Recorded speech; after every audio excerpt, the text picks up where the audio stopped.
The silver dawn broke over Bravos, casting pale light through shattered windows of the house of black and white. The once sacred chambers lay in ruin. Alabaster statues cracked, obsidian idols overturned, and those ebony doors that had swallowed so many names now stood gaping, torn from ancient hinges. Where shadows had danced and secrets whispered, emptiness reigned, and with that emptiness, a terrible certainty. The faceless men were no more, and the world would never again know the comfort, or dread, of changing its face. In the silent courtyard, Arya Stark stood alone. Her eyes, storm gray and unblinking, reflected the ruin around her. A dozen years had passed since she first set foot on this island, seeking the skill to shed her own identity and become anyone. She had learned countless faces, stolen voices, even bartered her humanity for a chance at vengeance. Yet now, as the last disciple of the many-faced god, she felt an unexpected weight, a burden of responsibility, not joy. For without the faceless men, the very balance of power in the Seven Kingdoms had shifted. Masks would no longer hide kings and criminals alike. The hunted would be laid bare. The world's greatest assassins were stripped of their weapons. High atop the Weeping Sept's shattered spire, Jaqen H'ghar stood sentinel. His features, once fluid and unknowable, had finally solidified into one face. Whether this was the face he wore when he first arrived in Westeros, or some new guise born of necessity, none could say. His voice, however, remained laced with that ancient calm. "The tide has turned, child," he said, his tone neither sorrowful nor triumphant. "No more veils, no more secrets." Arya's lip quirked. "And what do we do now? The whole world will know who I am, and who you were." Jaqen's eyes glinted. "Then let them learn our truths. Let them see what men do when they cannot hide." She turned from him, stepping carefully over a broken pillar. "There is chaos in the streets. Without our guild, the shadows swarm with opportunists. The rotten come forth. Thieves, cutthroats, pretenders. They scramble to fill a void they do not understand. Chaos is the turning of the wheel," Jaqen replied softly. "But it cleanses." She shook her head, anger and fear mingling. "It destroys. The innocent suffer." A gull cried overhead, as the last vestiges of wind rustled dark robes abandoned in the dust. Arya closed her eyes, recalling the faces she had worn. An old woman selling fish, a sailor with a missing thumb, a septa with sorrow in her smile. Faces she had taken not for death, but for understanding. None could wear them now. None could even remember them, for without the house to guide their hands, the art itself unraveled. Below, the canals of Bravos glinted like quicksilver. Boats dragged themselves along, crews whispering rumors. That the Iron Bank would call its debts for fear of hidden assassins. That King's Landing would tighten its gates. That the Night's Watch might crumble without the promise of anonymity in their vigil. The very foundations of power trembled. "Then we must teach them new ways," Arya said, voice quiet. "We must guard the knowledge, or it will be lost entirely." Jaqen inclined his head. "And who will bear the burden of memory? Who will be the last of the faceless men?" Her heart quickened. "I will. I have no other name." "And?" He studied her, ancient patience in his gaze. "To be the last is the heaviest fate. Beware, child. To carry the memory of unnumbered deaths and hidden faces soils the soul more deeply than any blade." She squared her shoulders. "Better that I hold it than let it be scattered among vipers." In the days that followed, Arya and Jaqen moved through Bravos like two ghosts. They gathered what remained: the sacred stones, the scripts of the candidates, the skin masks that lay and rot. They stored them beneath the city, in an abandoned vault, once used by the Sea Lord's alchemists. There, by candlelight, they catalogued every fragment of teaching, every whispered prayer to the many-faced god, until the library of faces was complete once more. If only in ink and memory. Yet word traveled fast. By moon's end, envoys arrived. A captain from the Iron Bank, gaunt with concern. A maester from Old Town, clutching parchment filled with inquiries. even a cloak and dagger man who claimed to represent the king in the north. All demanded answers. Who had destroyed the Faceless men? Who could assassinate without leaving proof? The guild had been both a terror and a shield. Its absence left a wound that stung the world. Jaqen addressed them in the halls of Mask and Unmask. We did not destroy ourselves out of folly, but choice. The art was broken beyond repair. We have sealed it, and no man may again change the shape of his face. Whispers rippled through the assembled crowd. But without the Faceless men, we are unprotected from those who wield poison in silence. A banker spat. Or from those who might learn a new art to rival yours. Arya stepped forward. Her cloak a simple piece of cloth. Her eyes fiercely bright. Then learn wisely.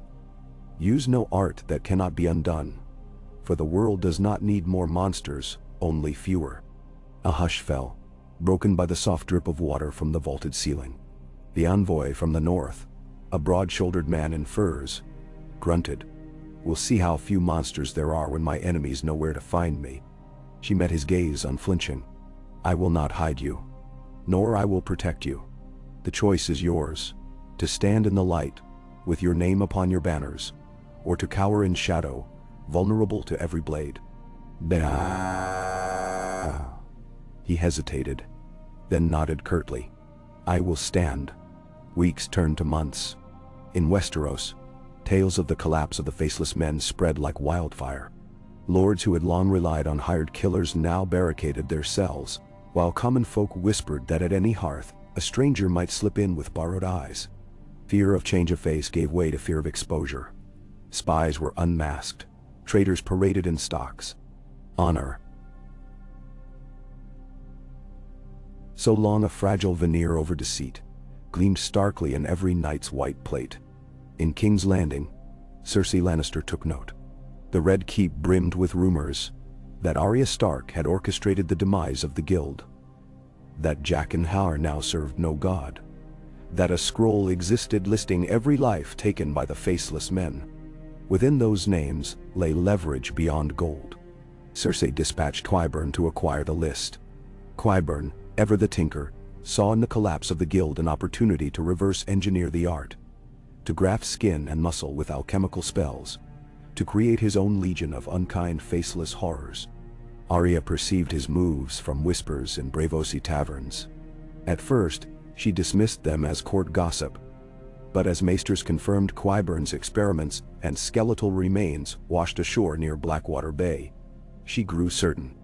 The world indeed hungered for the power of masks, for the terror of anonymity. And if left unchecked, Qyburn would birth a new plague of hidden killers. Jaqen was grim when she brought the news. The art cannot be undone. Once broken, it shatters in the hands of the ignorant. She clenched her fists. Then we must destroy every trace, even the list. He laid a hand on her arm, calm as still water. To destroy knowledge is to destroy yourself. Her spine stiffened. Better I lose myself than unleash this horror on the world. For days they debated in the hidden vault. Candles guttered. Dust of ages settled on the shelves of skins and scripts. The memory of the many-faced god whispering in bronze rings seemed to breathe. Jaqen finally spoke. There is one path. We shall carry the list not on parchment, but in our minds, memorize every name, every date, every death. Then we will burn the scrolls. Only you and I will hold the knowledge. She nodded, tears bright in her eyes. I will bear the names. I will remember every face I have worn. I will carry this burden unto death. Under a slate sky, they set fire to the scrolls. The flames licked at silk-bound vellum, devouring centuries of sacred teachings. The acrid smoke rose above Braavos, marking the end of an era. Citizens gathered, some in reverent awe, others in fear, as the light danced like ghostly masks above the rooftops. When the last scroll turned to ash, Arya stood silent. Jaqen watched her, the agony of memory lurking behind his composed mask. Your heart will ache with every name, he said. But so long as you live, no other mortal may claim the power of changing faces. The months that followed were fraught. Word of Cersei's experiments reached them. Men and women found in the Shadow City, their flesh twisted in grotesque parody of the art. They carried no gods in their vessels, only pain. Arya and Jaqen infiltrated Qburn's laboratories under cover of darkness, sabotaging vats of alchemical reagents, scattering notes to the winds. Each night they walked among racks of gibbering men, their eyes vacant, skin peeled back in places to reveal crude graphs. Each rescue etched itself into Arya's soul. The horrid faces she could never unsee. In King's Landing, Cersei's paranoia mounted. She ordered the city sealed, every gate guarded against assassins, every blade checked for poison. Tyrion Lannister, ever the schemer, used the chaos to undermine her rule. He whispered of a hidden order still functioning, stirring fear that the next victim might be the queen herself. Cersei, on the brink of madness, had only her own shadow for company. Far to the north, the Night's Watch watched these ripples with wary eyes. Jon Snow, newly returned from exile, saw opportunity. With the Faceless men gone, he reasoned, the old threats, wildling raids, White Walkers, might be confronted openly. He marched south with a truce banner, inviting men from every corner to stand in the open light. Some clung to the old ways, but many answered his call. They had grown tired of hiding, of living behind masks. Arya arrived at Castle Black on a dawn stained with crimson. Snow fell in gentle flakes as she approached the gates. Jon stood atop the wall, his face grave with years of war. When he saw her, he offered a wry smile. "Lady Stark," he said, "you wear your face bravely." She dismounted, her cloak dusted with frost. "And you, brother, wear yours with honor." They spoke late into the day, forging plans. How to guard the realms of men now that shadows no longer offered sanctuary. They would form an order of watchers, knights, rangers, even former masters of disguise, bound not by secrets, but by oaths. Named faces, known loyalties. A new kind of watch, where a man's word was his face. In the years that followed, the last watch of the Seven Kingdoms stood as a testament to the cost of unmasking. Peace held, shaky and fragile, but held nonetheless. Merchants traveled without fear of someone else's steel in the dark. Nobles argued openly in parliaments. The common folk spoke names aloud without dread of being the next. Yet everywhere, there lingered the ghost of missing masks. The memory that once a man could vanish into another's skin, and that such power had been broken forever. And in a secret chamber beneath the silent vault, Arya Stark, the last of the Faceless men, sat alone at her desk. Before her lay jars of ashes, the remains of every scroll, every mask, every lesson. Behind her, Jaqen H'ghar's chair stood empty, for he had walked away into the world, content in knowing his final face was his own. She took a quill and began to write. Not the teachings of the Faceless men, but the names of every soul she had encountered. Those she had saved, those she had ended, those she had watched as they slipped between shadows. Each name was a promise. To remember, to guard, and to ensure that no one could ever again change faces and vanish from the light. Her hand trembled as she wrote the last name. The name of the many-faced God himself, who had shown her the power of masks and the peril of losing one's face. She paused, dipped her quill in ink, and drew a single line through it. The line was final. The knowledge would live only in her mind. And as long as Arya Stark stood mortal, no one would ever again wear another's face. Arya Stark laid down her quill and closed the heavy oak-bound ledger, the names of countless souls etched into her memory alone. The chamber was hushed, moonlight filtering through narrow slits in the thick stone walls. She rose, tucking her ink-stained fingers into the sleeves of her simple gray cloak, and stepped into the corridor beyond. Each footstep sounded oddly loud in the stillness, metal-shod boots on flagstone, bearing her away from the last remnant of the House of Black and White. Above her, the vault's iron-bound doors stood silent, sentinel. Inside lay only ruins now, dust, ash, and scattered scraps of once sacred cloth. The world had been spared the darkness that might have come from those halls. Yet for Arya, the silence weighed like 1,000 unspoken voices. She paused, placing a hand on the cool metal, and closed her eyes. In the quiet she heard them. Pleas whispered as masks were drawn tight, the hiss of steel across bronzed rings, the flutter of parchment as new candidates learned the names of death. But those were ghosts now, lingering only in her heart. She slipped out into the dusk beyond the canal, the faint stink of salt water on the breeze. Bravos, city of masks and mirrors. Everywhere else, people spoke their names freely, but here the old superstitions clung. Shopkeepers barred their doors at night. Children dared one another to touch the walls where the many-faced god was worshipped. Arya recognized the fear. She had sown it herself once, when she was a blade hidden in shadow. Now she walked among strangers, the last of a vanished order, yet bound by its legacy. Her thoughts turned south, to King's Landing. Rumors of Qyburn's twisted grafts still reached her ears. Foul-mouthed victims wandering the slums, their flesh a tapestry of scabs and sutures. She had struck down many in her life, but these were innocent men turned into living horrors. Cersei's cruelty had found a new form, one no blade could cut away. If the Iron Throne's queen sought to monopolize the art of the Faceless men,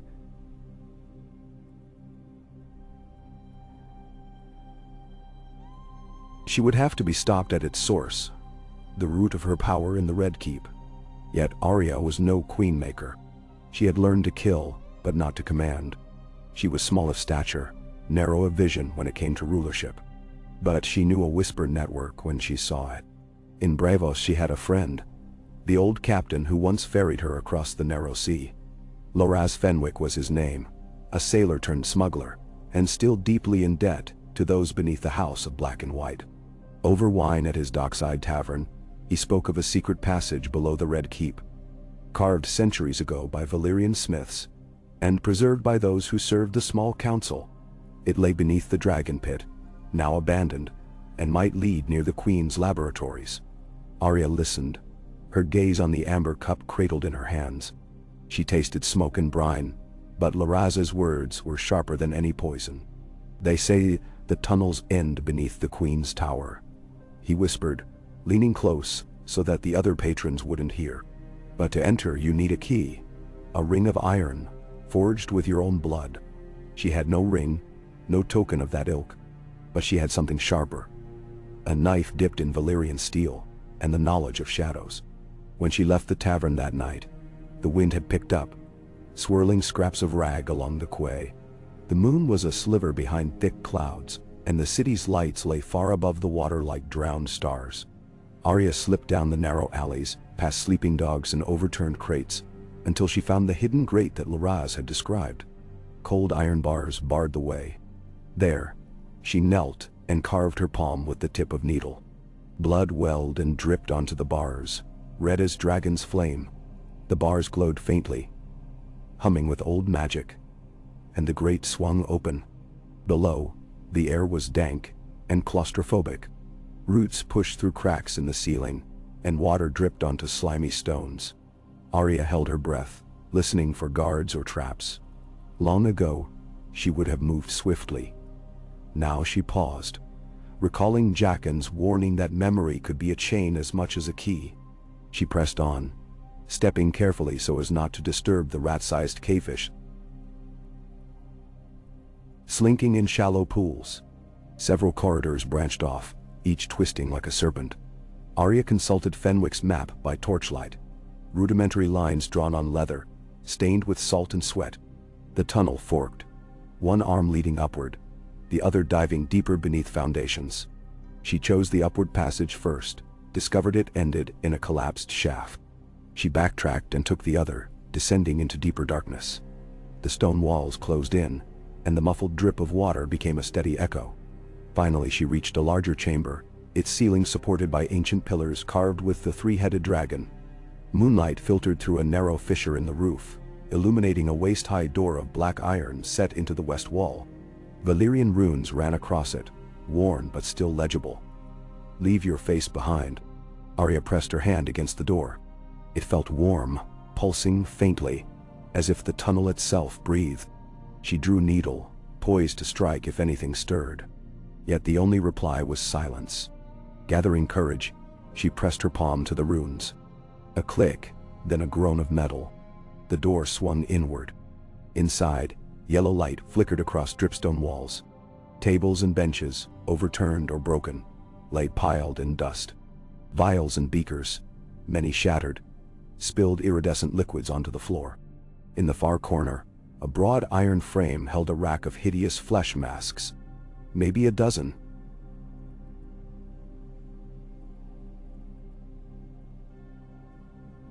Some so deformed the wearer's face could never be recognized again. Arya's stomach knotted. She had vowed to erase this art from the world, yet here it lived, in grotesque parody. A figure stirred among the wreckage. Crouched by a broken crucible, a man in velvet smock licked a blade, his eyes alight with sick fervor. Qyburn thought. No gaunt face now, but swollen, bloated. An experiment in arrogance. One hand held a sixth vial of pale, glowing fluid. In the other he twirled a length of sinew. "Ah," he said, lifting his head. "The ghost of Westeros herself, come to see what a real alchemist can achieve." Arya's voice was steady. "This ends tonight, Qyburn." He chuckled, rising unsteadily. "You think you can stop me? You, a washed-up street rat who hides behind a dagger?" She didn't respond. Before her could strike, she closed the distance in a heartbeat. Qyburn barely had time to register the movement before needle flashed, slicing through his smock and into his flesh. He gasped, dropping vial and sinew. Acid hissed as it fell upon stone, sizzling with sparks. He stumbled backward, pressing his sword-like cane to her breast. "You can't kill what you've become. I am the future." A gush of scarlet bloomed beneath his ribs. Qyburn's cane clattered as he slumped. Blood pooled around his boots. Arya stepped back, heart hammering, watching his final breath. Behind her, movement at the tunnel entrance. Strange altered men, tormented wretches once human, now half-grafted monstrosities, shambled in, drawn by the light. Their eyes were hollow, their mouths gaping. They muttered, inhuman rasp, words she could not understand. She turned, backing toward the door, but fell as one creature's claw found her leg. Pain exploded. She twisted, stabbing upward. The creature yelped, its face splitting in a tangle of stitches. A crash, then the grate slammed shut. Laraz's men, 5 of them, blades drawn.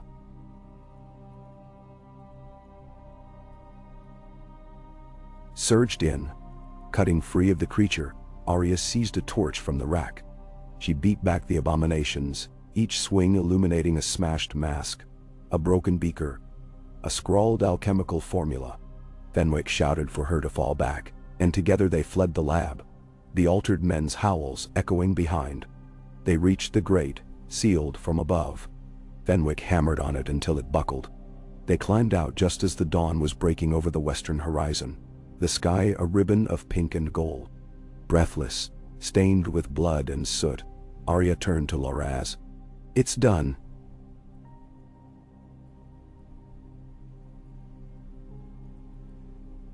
She said, voice raw. He nodded, sheath of his sword at his side.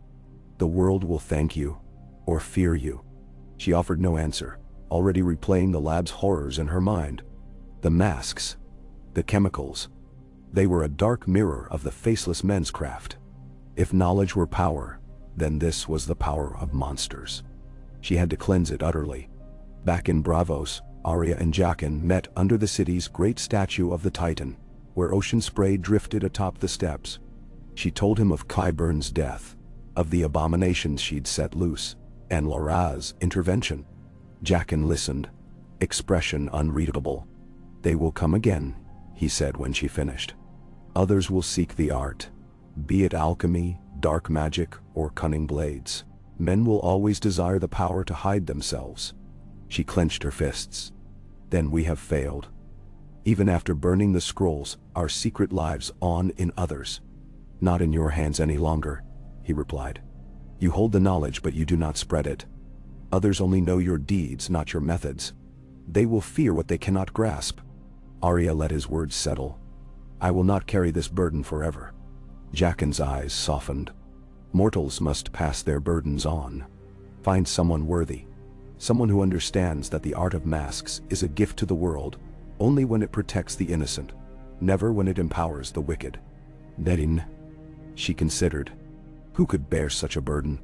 Elaine, perhaps, the daughter of the Sea Lord, with her steady heart, or the North's Maester Wynne, whose compassion matched her intellect. But any candidate would risk becoming what she had become, a tool of death. In the weeks that followed, Arya traveled with Jack into Old Town, to Winterfell, to Storm's End, delivering news of Qyburn's lab, offering aid to the afflicted families, and warning lords and maesters of the creeping threat. Wherever she went, people listened, some with gratitude, others with suspicion. Yet always they greeted her by name, for there were no other shadows left to hide behind. She found herself at the Citadel, standing before the Archmaesters in their black and gold robes. Among them was Maester Aemon, a young novice whose eyes betrayed both fear and curiosity. Arya spoke of the Faceless Men, of their art, and of its final destruction. She offered no teaching, only a plea. Should any come seeking this knowledge, to guard it with secrecy, to use it only to save lives, never to take them. The Archmaesters murmured among themselves. When silence fell, Aemon stepped forward. "Lady Stark," he said, voice steady, "I pledge that if any treatise or practice of face-changing appears among our ranks, I will ensure it is sealed away, accessible only by the highest council of the Citadel, and only to aid those whose lives hang in the balance." She inclined her head. "Then I leave the memory with you, not to preserve the art, but to guard against its misuse." Years passed. Winter turned to spring and back again. Arya grew quieter, her face lined by travel and worry. Jaqen remained at her side for a time, teaching her again how to remain unseen even when unmasked, then vanished one morning as quietly as he had appeared. Arya felt the loneliness settle deep in her bones, but also relief. The world had no need for two last faceless men, only one heart to remember what must be forgotten. She returned to Winterfell at last, the north's wind lashing her hair as she rode through the gates. Jon met her on the battlements, flanked by the new watch. Behind them, the wall stood, silent and unbroken. Below lay the lands of the living, bright with new growth. A peace born of openness, of named faces and truthful words. Jon clasped her shoulder. "You did it, Arya." She forced a smile. "I did what I had to." He looked out over the world she had changed. No masks, no secrets. A bold experiment in human trust. It's fragile, but precious. She nodded. "I will keep watch as you do. Both our burdens are heavy but justified." Together they stood in companionable silence, two siblings who had worn many faces and now wore their own. In the distance, a raven took flight toward King's Landing, carrying word of the laboratory's final destruction. Across the seas, sailors turned from the docks, and in the markets of Lannisport, merchants spoke freely of hidden ways no more. Beneath the vault of the House of Black and White, only ashes remained, and Arya's memory. She visited once a year, laying a single sprig of wintergreen upon the threshold. No mask accompanied it. She wore her face in full, storm-gray eyes shining with resolve. She had carried the names, the faces, the power, and laid them to rest. In their place she offered the world her own name, Arya Stark of Winterfell, the girl who was no one, and yet someone they could trust. And every dawn thereafter, she walked into the light unmasked, to guard the realms of men with nothing but her own true face. Endow. Arya Stark rode north from Winterfell at dawn, the wind a sharp blade against her cheeks. The world she had shaped without masks and secrets lay open before her, bright painted in spring's first green. She traveled eastward, along windswept roads and through villages that once barred their doors at night. Now, children laughed in the streets, farmers tended their fields without fear. Yet shadow lingered at the margins. Whispers of dark arts attempted anew, rumors of men who sought forgeries of the old magic.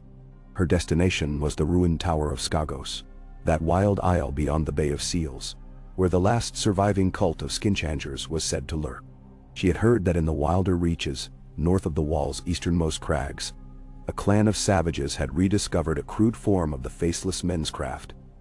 embedding strange wolf blood into the pores of their skin to emulate the beasts themselves. If left unchecked, they might overturn the fragile peace her brother John had forged. Her horse, a lean northern mare named Wisp, carried her with sure hoof. They passed through Last Hearth, its burnt gates rebuilt in humble wood. The children knelt at her approach, offering wildflowers. She bowed to them, tight around the reins, remembering names she need not speak. In every place she visited, she left only one gift: her true face, unmasked, a reminder that names and truths were stronger than any disguise. After 2 days' ride, she reached the coast, where fishermen mended nets under drifting gulls. A longship lay beached on the shore, its oaken hull scarred but seaworthy. On its deck stood Lord Harclay of Skagos, a giant of a man with tangled beard and eyes like chipstone. He greeted her with cautious respect. "Lady Arya," he rumbled, "I thought you might come." She dismounted, Wisp whinnying softly. "I've come to learn what you've learned. The eagles tell me your people claim to join wolfblood and skin to become monsters." Harclay spat into the sand. "Not monsters. Survivors." The other did not die beyond the wall. They walked among us, and the will to survive drove our folk to desperate deeds. We took the blood of direwolves and wargs, burned it into our skins. Now we can shift beneath moonlight to live on the land that the wall abandoned. Mendosater. Arya gazed at the distant ridge of ice, black at its base, glinting white atop. She thought of John's watchmen, standing guard against horrors she had once embraced herself. She felt the familiar ache of responsibility. "Then show me," she said. Harclay nodded and led her down to the ship's hold, where vats of blood-dark potion simmered. Thick leather masks lay strewn about, half-carved to resemble lupine features. The stench of fermentation hung pungent. From among Harclay's men emerged 3 Skagosi youths, tall, sinewy, their arms etched with crude runes. Under the lantern's glow, their features rippled, eyes glimmering with something not quite human. One let out a low growl, shoulders hunching as shaggy fur sprouted across his forearms. The other 2 hovered at the edge, uneasy. Harclay placed a heavy hand on Arya's shoulder. "I know what you'll say, lady, but in these lands, power sleeps under the snow. The wall's magic fades, wargs take the world back. We sought a way to stand, not to pray." She remembered the House of Black and White's vow, to gift death to those who deserved it, and mercy to those who did not. This experiment was neither mercy nor justice, but a gambit of fear. If the Skagosi could transform on their own will, they could rend man and beast alike. And if the wall's magic was fading, Joan's new watch would be powerless. She turned away, heart tight as steel. "I will aid you against the others if you abandon this bloodcraft. Find another way to protect Skagos, one not rooted in dread." Harclay's eyes flashed. "Then you leave us nothing. We stand alone." She held his gaze. "I will stand with you, but not if you sacrifice your humanity. There are other ways. Fortifications, alliances with the free folk, even treaties with new riders of the north. I can carry your pleas to Winterfell." He hesitated, the growl of his wolf-marked kin echoing in the darkness. Finally he nodded. "Then I will consider it. But I will not let my people starve, butchered by wargs that learn to speak as we do." "Da." Arya bowed her head. "I will send seed grain and blacksmiths, and I will ride to Castle Black to ask Sorella Umber to send rangers." He gave her a wolfish grin, teeth bared but not unkind. "You are no faceless man, lady, but you wear your face with honor." 2 days later, she departed Skagos, the longship crackling with wind as it carried her south. She rode through the haunted forests of the Neck, where green men whispered rumors of hidden lights under the marsh. In Moat Cailin, she left supplies for the weakened garrison, knowing the Faceless forthwith could threaten the Riverlands again. At Seaguard she spoke to Lord Mooton of Weeping Town, urging him to bolster patrols. All the while, she carried the seeds of new alliances, her true face forging bonds where masks had once ruled. Yet under her skin, she bore the memory of every face she'd worn and every life she'd taken. Sometimes at dusk, she rested beside a fire, closed her eyes, and saw those masks drift across the flames. A grinning septa, a rotting fishwife, a nameless child. She whispered their names in the smoky night, offering silent prayers. May they rest, may the world forgive their deaths. On the 6th day of her journey, she reached Castle Black. The wall loomed above, tall as legend, each block of ice chiseled by ages. At the gate she found Jon Snow clad in black, flanked by the ivory-haired Dolorous Edd and a new commander, Maeve Mormont, heir of Bear Island, whose eyes shone with indomitable fire. "Aim, lady," Jon said, acknowledging her with a nod. "I heard tales of Skagos." She dismounted and handed him a scroll sealed with the direwolf sigil. "Ask Sorella to send 20 rangers and a raven from the citadel. They will fortify Skagos East Shore and open talks with the free folk there." He read the scroll, brow furrowing. "I will. But, Arya, why do you persist in this? You have no station here." She met his gaze, quiet and unwavering. "Because I carry the last traces of the old power. No one else remembers how deep the dark runs. If the wall's magic fails, winter will swallow us all. I ride for the living." Behind Jon, Maeve Mormont stepped forward. "Then we ride with you. I'll bring 20 of my mother's fiercest." "Then?" Dolorous Edd smirked. "Well, that's more than half your watch strength." But Jon clasped her arm. "We leave at first light." That night, Arya slept in the rookery, the wall's clean chill washing across her face. Raven calls echoed overhead. In dreams she saw runes on iron doors, and Qyburn's twisted laboratory. Flames, broken glass, the scream of melding flesh. She woke with a start and rose into the darkness, finding Jon on the ramparts. He looked at her, concern etched deep in his eyes. "It haunts you." She pressed her arms around her middle. "Every experiment in cruelty haunts me. I thought burning the scrolls would end it. But cruelty is born in the hearts of men, not in words on parchment." He nodded, solemn. "Then let us clear those hearts, together." They rode at dawn, south along the Bay of Seals, through Thin Man's Strait, and into open sea, aboard a sturdy longship from the Night's Watch's fleet. The cold spray lashed her cheeks, salt-stinging eyes that had seen too much. But for the first time in years, she felt hope. In her brother's steady command, in Maeve's unwavering courage, and in her own resolve to protect the living. The voyage took 3 days. On the second night, when the moon was a sliver hung low above the waves, she stood at the prow, feeling the decks tremor beneath her boots. Jon joined her, hands tucked in furs. "Tell me again what happened in Bravos," he said softly. She thought of the vaulted chambers, the lantern-lit stacks of masks and bones, of Jaqen's final counsel. She spoke of the burning of the scrolls, of memorizing every lesson, and of her vow to bear the names alone. She told him of Qyburn's twisted lab, of the abominations she'd freed, and the lives she'd spared. Jon listened without interruption, as if each word weighed precious gold. When she finished, he said, "You have carried more than any Stark ever shouldered, but you are not alone." Her breath caught. "I must be. There can be no other." He shook his head. "Not now. You've recruited the Mormonts, the Umbers, the Citadel's watchful eye, even the North's common folk. You've named allies by name, forging bonds stronger than any pact sealed by shadow. And I, your brother, ride with you." "Benandai." She studied his face. The scar that ran from eyebrow to jaw, the quiet strength in his bearing. "Thank you." She whispered. He offered a rare smile. "Now get some rest. We'll need you at full strength when we land." On the 3rd day, they sighted the rugged outline of Skagos, under a sky swollen with storm.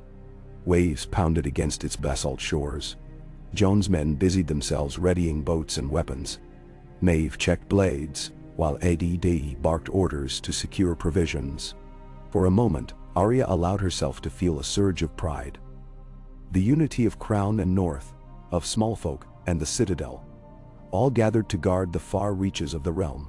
They landed at dawn. The beach was littered with tangled nets and driftwood. Harkley stood waiting, flanked by his wolf-marked kin, faces painted in blood and ash. When Arya disembarked, the Skagosi fell silent, an audience of wild hearts tamed by her presence. Jon stepped forward and offered Harkley his hand. "We have brought what you asked.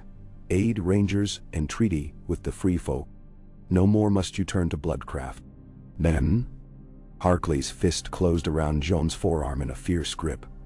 "Then the wolf and the crow stand together at last." They spent the day negotiating. Under a hastily erected pavilion of whalebone, Arya witnessed Harkley and Maeve hammer out terms. Free passage for Skagosi larders in exchange for safe haven for wildlings, joint patrols along the coast, and a watchtower raised on the eastern cliffs. The Citadel's ravens would keep records. The Night's Watch would send muster each month. That evening, they held a feast by torchlight. Skagosi horns of salted fish, venison, and mulled wine were passed around.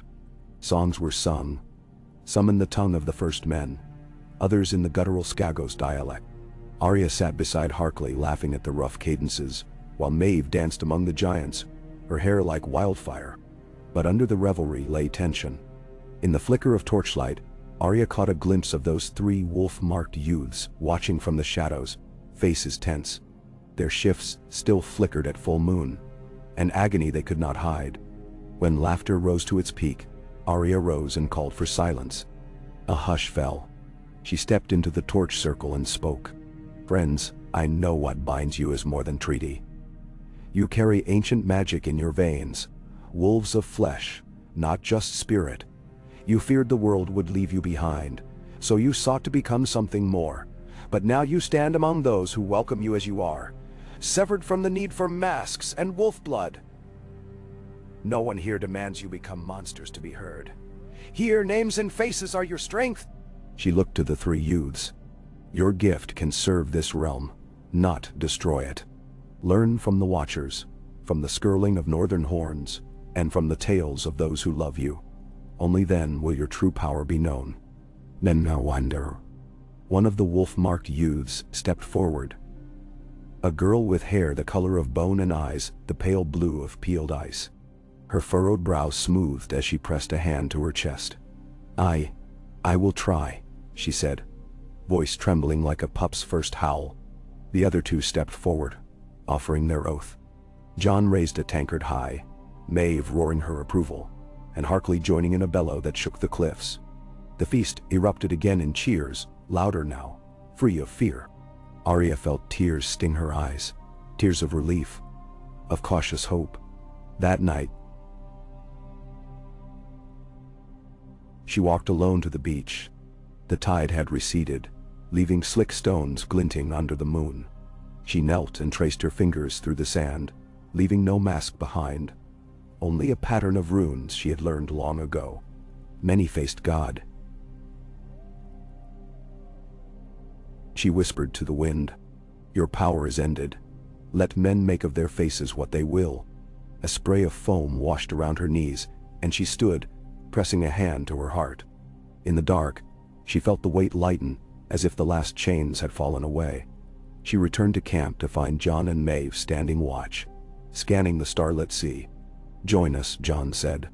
She did, and together, they watched the ocean's pulse. The stars overhead were bright, unshadowed by secret covens or unseen blades. The world lay open, its wounds raw but healing. In the dawn that followed, they departed Skagos by land. Jon to Winterfell, Maeve to Bear Word to Bear Island, and Arya to continue her journey across the realms. She left behind her only one gift, her true face, known to all, unfeigned and proud. She traveled south through the Vale of Arryn, across the Boneway to Dorne's sunlit courts, over the Bone Mountains to the distant marches of the Reach. In every keep she arrived, she found the same. Barriers dismantled, confidence restored, fear replaced by named allegiance. The Iron Bank of Braavos resumed lending to crowned heads. The Riverlands rebuilt roads once scorched by war. The Citadel began a school to study the forbidden art only to guard against it. At every turn, she carried the memory of the fallen house of Black and White, of Jack and Hagar's patient wisdom, of every face she had worn, and of every life she had spared or taken. But she carried also the faces of her new allies: John's steadfast brotherhood, Maeve's fierceness, Harkley's loyalty, and the wolf-marked youth who chose humanity over hunger for power. In the final town before King's Landing, she paused at a simple inn. The weary travelers shared tales of her deeds: how the faceless men were no more, how Skagos had joined the realm, how the wall stood renewed. A young squire asked for her portrait. A merchant bowed so low he scraped the dirt. Yet when the innkeeper offered her a fine room, she shook her head. "I ride on," she said. "My work is never done." That night, she camped beneath an old oak beside the Roserat. The firelight flickered across her face. No mask, no artifice, only the girl who had once shed her name and found new purpose. She lay on a blanket, the stars wheeling overhead, and closed her eyes. In the quiet, she whispered a vow. "As long as breath remains, I will guard the realms of men. No faceless men shall rise, no skin witch shall thrive. I will stand unmasked, unwavering. For in the open light, even the darkest shadows lose their shape." Bendawal. And so she slept, her journey unending, her true face her greatest weapon. The dawn that followed would bring new storms, new threats, and new alliances. But Arya Stark, who was no one and yet someone, would ride forth into every morning, her storm-gray eyes and honest name the only mask the world would ever need. Oh, Ka. N.D. The dawn broke pale over the Rose Road, and Arya Stark rose, brushing dew from her cloak before mounting Wisp. The world lay ahead like an unwritten parchment, each mile another line in a story that stretched beyond any one lifetime. She felt the familiar ache in her shoulders, the weight of memory, but also the lightness of purpose. Beneath her lay roads where once masked conspirators lurked. Now, in villages and towns, folk greeted her by name, trusting the girl who carried no faceless secrets. She rode south through the riverlands, past the ruins of Harrenhal's shattered towers, where once the Blackwood and Bracken feud had festered. Now merchants and small folk tilled fields in common.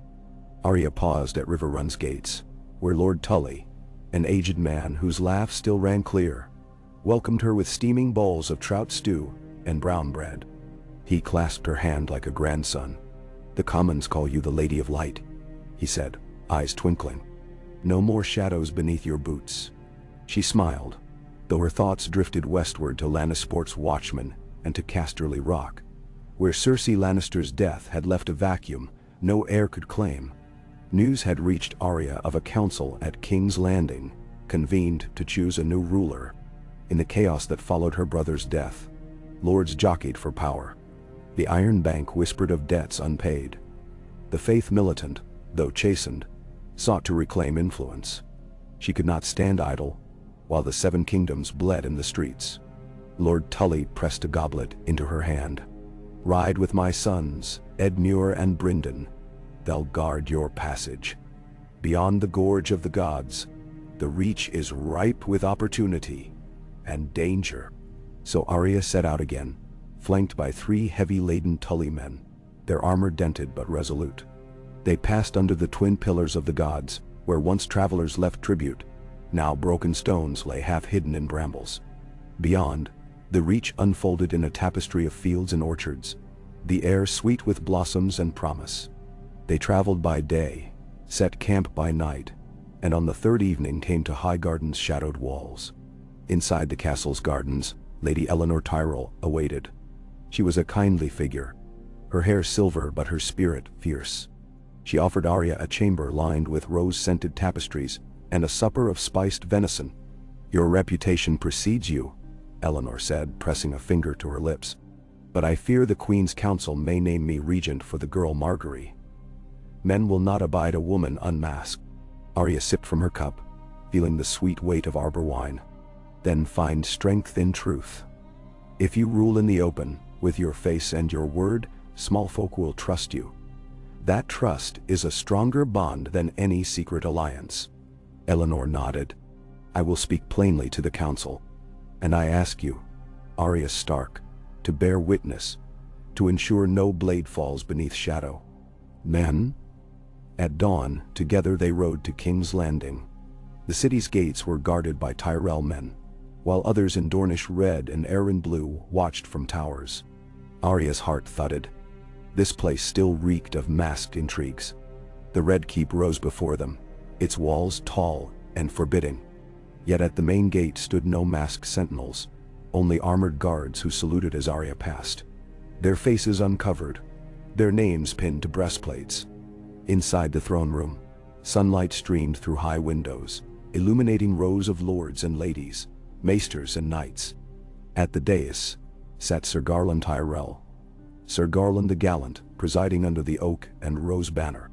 Beside him sat Lady Arianne Martell and Lord Wyman Manderley, with the iron sigil of the North's new warden, Lord Royce, looming at the back. No throne occupied the center, only an empty dais of granite.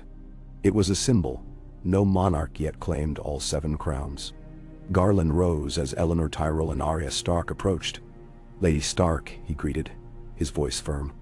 "We convene to decide who shall rule the realm in the absence of a clear heir. Queen Margaery's children are young, and the Tyrell claim is strong, but contested by other houses."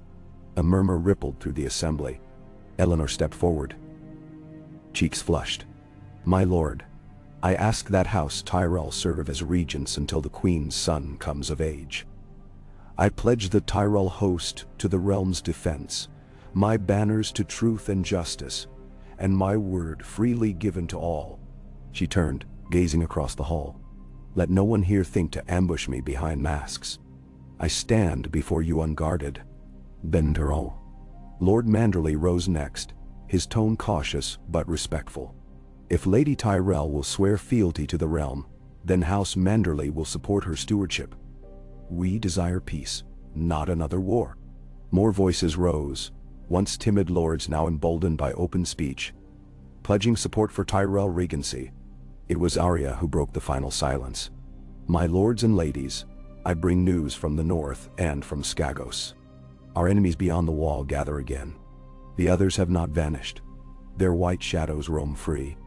If we quarrel here, blood will spill on northern roads. I urge you to unite under any banner that promises defense of all 7 kingdoms." Menendor. A hush fell. Arianne Martell, seated to Garland's right, tapped her fingers lightly. "The Dornish stand ready, though we will make no shadow deals. We will send troops north, under a single command, to be decided this day." 3 more houses pledged knights. The assembly had chosen cooperation over conspiracy. When Garland hammered his gavel, the outcome was clear. House Tyrell as regent, with a council including representatives of each region, charged to prepare for war against the others, and to heal the realm at peace. As the assembly dispersed, Arya lingered. She had no title here, no lands to govern. Only a duty to guard against the darkness. Lord Royce found her in a side gallery. "Lady Stark," he said, his voice low, "I have a score to settle with one who walks these halls in borrowed smiles. May I call on you for aid?" She inclined her head. "If his crime is a betrayal, yes." He offered her a dagger. "Yours is Valyrian steel, mine is common iron. But I need a witness to his guilt, and I need him unmasked." She slipped needle into her belt. "Then let us walk the corridors. We will unmask him together." Meanwhile, Lady Eleanor Tyrell prepared to leave King's Landing with her council. In the Hall of Faces, now repurposed as an archive of knowledge on masks and deception, Arya found the strains of old frescoes still clinging to walls. No masks remained, only outlines of vanished visages. She paused before a faded portrait of the many-faced god and bowed her head. "Forgive me," she whispered. "Your name lives only in memory." A guard called them forth, and she followed Royce into the castle's twisting passages. They found their quarry in the gardens, a septon of the faith militant, Septon Garth, spewing rumors of Tyrell treachery to any who would listen. Royce seized him by the jerkin. The septon hissed, tearing off a false beard that had hidden his face. Beneath it was the scarred visage of a sellsword from the Vale, one known for plots to kidnap Elia Martell's son Dottie. With that unmasking, the conspiracy collapsed. Garth Sellsword was dragged to the cells, and his network exposed. That evening, Arya stood on a balcony overlooking the Red Keep's battlements. A cold breeze lifted her dark hair as she watched the banners of the Seven Kingdoms flutter together above the city. Below, torchlight glimmered on the streets where new sentinels patrolled, their names stitched upon their cloaks. No more would assassins slip through guard lines under borrowed faces. She thought of King's Landing's next trials, rebuilding the city's defenses, healing a populace weary of fear, and preparing for the long winter whose hard edges she sensed drawing near. Her work was far from done. Before dawn she readied to depart. Lord Garland Tyrell sought her in the courtyard. He pressed a folded note into her palm. "From the Citadel," he said. "Maester Aemon writes that new writings on Facecraft have surfaced. Coded recipes, half-burnt scrolls hidden in hollow tomes. He asks that you oversee their destruction." She opened the note, reading the Maester's plea for help. She folded it and tucked it into her breast. "I will ride there myself. The Citadel's archives must be cleansed." Garland bowed. "I have another request. That you serve on the new watch for the Hidden Path, the order we form to root out secret plots. You need no oath. Only your presence will deter those who seek to work in shadows." Arya's lips curved in a faint smile. "Then I will go. Inform my brother, and tell the Citadel to prepare their hearths. For I bring flames." She mounted Wisp once more, spurs echoing on the cobblestones as the first pale light of morning cast long shadows. The Rose Road stretched before her, turning eastward toward the mountains of the moon and Old Town beyond. Ahead lay the Citadel, its towers gleaming in the sun, but between stood towns where masked conspirators might lurk, passes where alchemists sold their poisons in secret, and forests where wild magic whispered in the branchings. Yet she rode unafraid, for in every place she had brought truth, open faces, named loyalties, and vows sworn without concealment. The seeds of peace had taken root. Now, as she journeyed to the very heart of knowledge, she would unearth and burn every hidden script, every cipher of cunning mind, until no one could again learn the art of masks. And if any dared to challenge her, any who thought themselves masters of disguise, she would meet them, unshielded, with needle in hand, and with the full force of a Stark's resolve in her storm-gray eyes. The Faceless men were gone. Her face was her weapon. She would defend the realms of men with truth alone, knowing that light, once kindled, could banish any shadow. Arya Stark set out from King's Landing before the first light, the rosy fingers of dawn just touching the horizon as she rode through silent streets. The banners of the Seven Kingdoms hung limp in the still air, their bright colors dulled by the pall of long years of war and intrigue. Yet for the first time in many years, the city felt calm. No whispered plots in the shadows, no cloaked assassins slipping between alleyways. She could almost believe that the darkness lay behind her, that the world had been cleansed of hidden daggers. But her purpose lay ahead, where knowledge itself could conceal the deadliest secrets. The Citadel in Old Town. In her saddlebags lay the sealed note from Lord Garland Tyrell, the Maester's plea for her oversight in the destruction of any newly uncovered writings on Facecraft. She carried needle at her hip and a simple mail shirt beneath her cloak.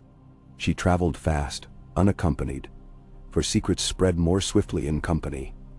And she needed to move unnoticed, lest some remnant of the old art learn of her mission and strike at her before she could act. Her route took her south along the Roserad, past fields of ripening grain, and through hamlets where farmers paused in morning chores to watch her pass. They knew her face now, and Aaron, the child who sold strawberries at the crossroads, waved a flour-dusted hand. "Lady Arya," she called. "My father says he saw your brother at Winterfell." Arya returned the wave, her heart warmed by the sight of such simple joy. The second day brought her to Highgarden, still bustling with preparations for the Regency Council's first assembly. Lady Eleanor Tyrell received her in the solar, their meeting brief but warm. The rose-scented chamber glowed with morning light, and Eleanor pressed a goblet of lavender tea into Arya's hand. "I expect to see you at the meeting," she said, smiling. "The Citadel's request will be given the utmost priority." Arya nodded, but she hesitated. She could not tarry among lords and ladies. I ride on, she explained. I must reach Old Town by week's end. Eleanor's brow creased, but she nodded in understanding. Then for swift travels and safe return. By the third day, the gentle hills of the reach gave way to rockier ground. The road wound through low mountains known as the Mander, and the air grew cooler. At a small way station, she found a riding companion for the night. A maester's apprentice named Jorund, en route to Old Town to apprentice in the halls of healing. He had heard of her deeds and was eager to offer his company. Arya accepted, knowing that a lone Stark riding deep into the realm might draw unwanted attention. Jorund was cautious and earnest, and he shared what he knew. Rumors of scrolls discovered in the ruins of a shipwreck on the Arbor. Parchments bound in oily seals, fragments of recipes for hide binding and flesh stealing. Someone must have found them drifting in a chest, he said, his gaze uneasy. They tried to bring them to the Citadel, but the master at Old Town refused to accept them without inspection. Arya's pulse quickened. Where are they now? Locked in the archives, they say, he replied. Under seal, until your arrival. That night, they camped under pine trees. The smell of resin heavy in the air. Arya listened to Jorund's soft snores until exhaustion claimed her. But in sleep, she dreamed of leather-bound tomes breathing whispers of blood and skin. She awoke before dawn, rose quietly, and rode on, pressing every ounce of speed from Wisp. On the fifth morning, she crossed the wide expanse of marsh known as the Miry Swamp. The ground squelched under her horse's hooves, and the sky lay low, gray with mist. A single waymarker stood at the swamp's edge, an ivory raven perched on a pole, carved long ago by a septon blessed by the mother. No other travelers passed her there, and she urged Wisp into a canter. Desperate to leave the dampness behind, the sun finally broke through as she reached the outskirts of Old Town. The towers of the Citadel rising above the city's red roofs, and the Hightower's white spire gleaming against the blue sky. Old Town itself was a hive of activity. Merchants filled the streets with fruits and spices. Children chased one another beneath archways. The smell of salt drifted in from the harbor. Yet all eyes turned to the Citadel's gates when word spread that Arya Stark had arrived. No small crowd gathered, and she pushed through, showing Needle and the Tyrell seal, until she stood before the massive wooden doors bound in iron. A senior acolyte, draped in black robes with silver links, greeted her. "Lady Arya, we have awaited your arrival." His voice was courteous but strained. "Master Marwyn and Archmaester Walgrave will see you in the Hall of Contagions." He led her through winding corridors paved in marble and black slate, the walls lined with bronze lamps and concentric rings representing the 13 steps. Occasionally they passed novices lugging stacks of parchment, or maesters bearing bundles of leeches in glass jars. The hush of so many whispered footsteps pressed around her. They entered the Hall of Contagions, a vaulted chamber with high arched windows and rows of oak tables. At its center stood Archmaester Walgrave, gaunt and bespectacled, his silvered hair plaited in thin braids. Beside him sat Master Marwyn the Mage, his dark brows bristling above sharp eyes that glinted with curiosity and caution. Scrolls lay unopened on a table before them, and 3 iron-bound chests sat at their feet, sealed with wax bearing the triple-ring sigil of the Citadel. "A 1,000 welcomes, Lady Stark," Marwyn said, standing to bow. His accent carried a subtle Valyrian undertone. "We regret that circumstances have required your direct involvement. But given what these writings contain, we dare not unlock them without your oversight."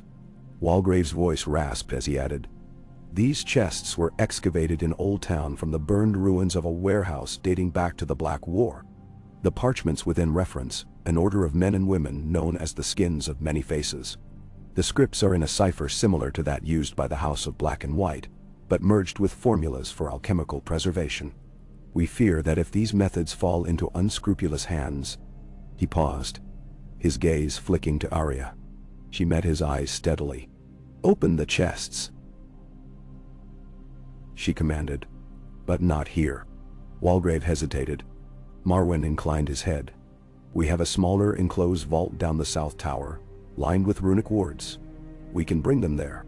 Arya nodded. The three acolytes hefted the chests, and she followed through narrow passages, descending several flights of spiral stairs. The vault door was carved with symbols of protection: a sword, a key, and an open eye. Marwyn traced a finger along the runes, whispering in High Valyrian. The door opened with a gust of cold air. Inside, the torchlight revealed walls lined with iron racks and dusty stone shelves. The air smelled faintly of alum and old parchment. Arya stood at the threshold and exhaled. "Place the chests on the slab," she instructed. They set them before her, and she withdrew a dagger to cut the seals. The wax broke with a clink of iron. Walgrave and Marwyn exchanged solemn looks. Arya drew back the lids. Within lay 3 bundles of scrolls, each wrapped in oilskin stained dark with age. The acolytes lifted them out gingerly, setting them on the table. Arya unwrapped the first. The parchment was brittle, yellowed, and smeared with what looked like old oils, and perhaps something darker. Unfurling it, she saw an iron-bound ring diagram, with instructions in the margins in Old Valyrian. How to bind the ring to one's flesh, how to forge masks from stolen skins. Her heart hammered. Marwyn leaned close. "This text describes methods we have only glimpsed in rumors. It speaks of basalt forges in the smoking mountains of Qarth, where secret cults practice the art of unspeaking. Here, in your brother's tongue, are recipes to preserve and conceal a new face." Memetranis. Arya's hand tightened around the scroll's edge. She glanced at the second and third bundles. One contained haphazard notes on altering one's voice. The other crude sketches of how to slide between identities. All bore the same tri-ring cipher of the Faceless. "These must be destroyed," she said, voice steady. "All of them." Walgrave's eyes widened. "But they are priceless for study." She shook her head. "They are the seeds of a darkness that could spread anew. No study, no archives, only ash." Marwyn opened his mouth to protest, but she raised an unyielding hand. "I will oversee. Bring me fire." The acolytes hurried to fetch braziers. They lined the scrolls around the stone slab, and Walgrave lit the kindling beneath. As the flames roared to life, Arya stepped back, feeling the heat paint her cheeks. The parchment caught, curling and blackening. Words vanished in tongues of fire. The acrid smoke curled toward the ceiling, and she thought she heard distant echoes of chanting. But in the vault, all was silence, save for the crackle of flame. When the last scroll had turned to ash, she reached into her saddlebags and withdrew a small leather pouch tied with twine. From inside she took the maester's note, then set it aflame. Her eyes were dry as she watched the wax seal melt, the paper shrivel. With a final hiss, the note joined the ashes. The vault was left with only embers and a scent of brimstone. Marwyn stepped forward. "You have done what we could not," he said quietly. "But there may be others, texts still hidden in private hands, in desert tombs, in the lairs of exiles." Arya met his gaze. "Then there are 2 paths. You may spend decades hunting every last fragment, or you may seal this vault and see that no one visits it again until the end of days. I choose the second. Let the Citadel guard silence, not knowledge." "Da." Walgrave lowered his head. "It shall be so. We will seal the vault. It will stand untouched, warded by our greatest runes, and no entry without your signet." He held out a small iron key. Arya took it, pressing it into her palm. "Then I release you from this duty," she said. "You have done your part. I will carry the memory." Marwyn nodded, understanding. The vault door closed, and the great iron wards clicked into place. Arya rode out of Old Town with the key hanging at her belt, a silent oath that she alone held the means to unlock these secrets, and that she alone would never do so. Her journey continued northward, this time along the Gold Road toward the Stormlands and the Crownlands beyond. At every keep, she paused only long enough to speak plainly of her mission, and to remind lords and ladies that masks were a curse, not a convenience. She carried with her no parchment, no scripts, only the heavy key, a token of what must stay buried. Some scoffed. Others trembled at the mere mention of the House of Black and White's vanished power. But all listened, for the name Arya Stark commanded both fear and respect. On the 7th day, after leaving Old Town, she reached the borders of the Stormlands, where the high cliffs of Shipbreaker Bay rose like fallen giants. She rode along the broken shore, Wisp's hooves clattering over black stones slick with seaweed. Seabirds wheeled overhead, their cries harsh in the wind. Here she had once trained with the Faceless men, gathering faces in her satchel, learning the weight of death behind a borrowed smile. Now the sea had claimed her past, and she rode toward her future. She paused at the mouth of an ancient cave carved by waves and time. It was said that pirates once used it as a hideout, that from its shadows, they would emerge to blind their prey with secret blades. Arya dismounted and stood at the entrance, the wind whipping salt around her. She felt the pull of memory, the hush of stone, the breath of darkness. For a moment she hesitated, fingers brushing the hilt of needle. But the cave remained silent and empty. No masks, no hidden enemies. Only she, unmasked, holding her name. She turned back to Wisp. "Come," she said softly. "We have miles to go." At dusk, she reached Storm's End, the fortress of House Baratheon. Its walls stood stout against the sea's fury, and the banners of Stannis Baratheon, black stag on sea blue, flew in the gale. Yet the castle was quiet. Many of its garrison had gone to support the regent in Highgarden. Brian Baratheon, the lord's grandson, met her at the gate, his face grim but welcoming. "My lady," he greeted, bowing. "The Castellan bids me to offer you shelter." She accepted and followed him inside, up winding staircases to a solar overlooking the bay. There, over a mug of spiced cider, she explained her journey. Brian listened, then rose. "I will send ravens to Dragonstone and Storm's End, calling all maesters to inspect any strange texts. But the orders of the regent require swift action. I pledge House Baratheon's support." Arya nodded in thanks. "Your loyalty will guard the realm far more than any hidden knife." He winked, a brief brightness on his stern face. "I think I understand the value of open words, now that I look upon yours." At dawn she continued north, crossing the Kingswood, and passing through the ruins of Kingswood Keep. By the third evening, she entered the territory of the Crownlands, where thick forests gave way to rolling farmland. She skirted the outskirts of Maidenpool, and then entered the marshes of the Paps, a journey of treacherous bogs and narrow causeways. Here,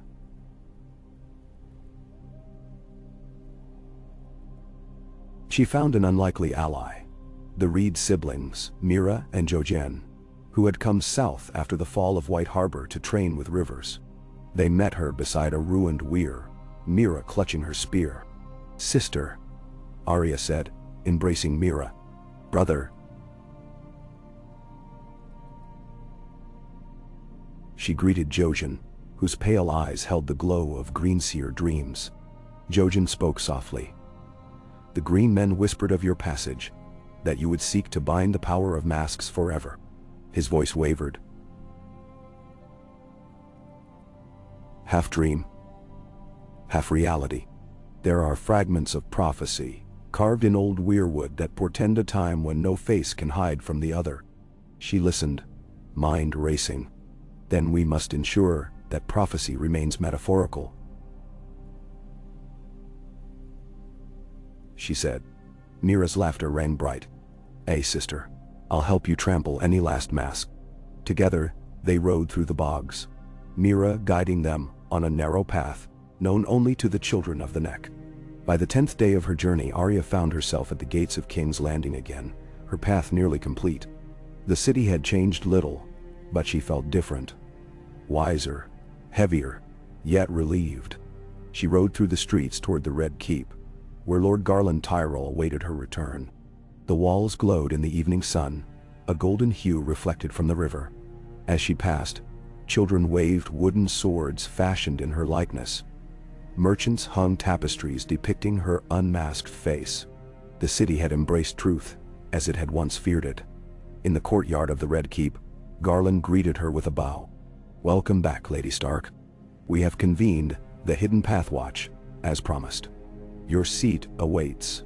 He led her into the Hall of Masks, no longer a chamber of horror, but a council room lined with white plastered walls, each bearing a single sculpted mask of stone, representing the many faces that had been laid to rest. At a long table sat 6 figures: Maester Aemon, Sir Garland, Lady Eleanor, Lord Brian Baratheon, Jojen Reed, and Mira Reed. Each wore no mask, their faces open and resolute. Garland rose. "Lady Arya, we form this council to guard the realm against hidden dangers. Plots, poisons, disguise, deceit. You will lead us, for none know better than you the perils of secrecy." He gestured to a seat of honor at the table's head. Arya sat, feeling the weight of so many eyes upon her.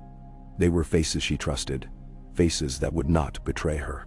She laid the iron key upon the table, its runic words gleaming. "This key unlocks a vault none shall open again," she said. "But the greatest locks are built not of iron and wards, but of trust and vigilance. Our task is to ensure that no man or woman hides their face to do harm." Maester Aemon spoke next.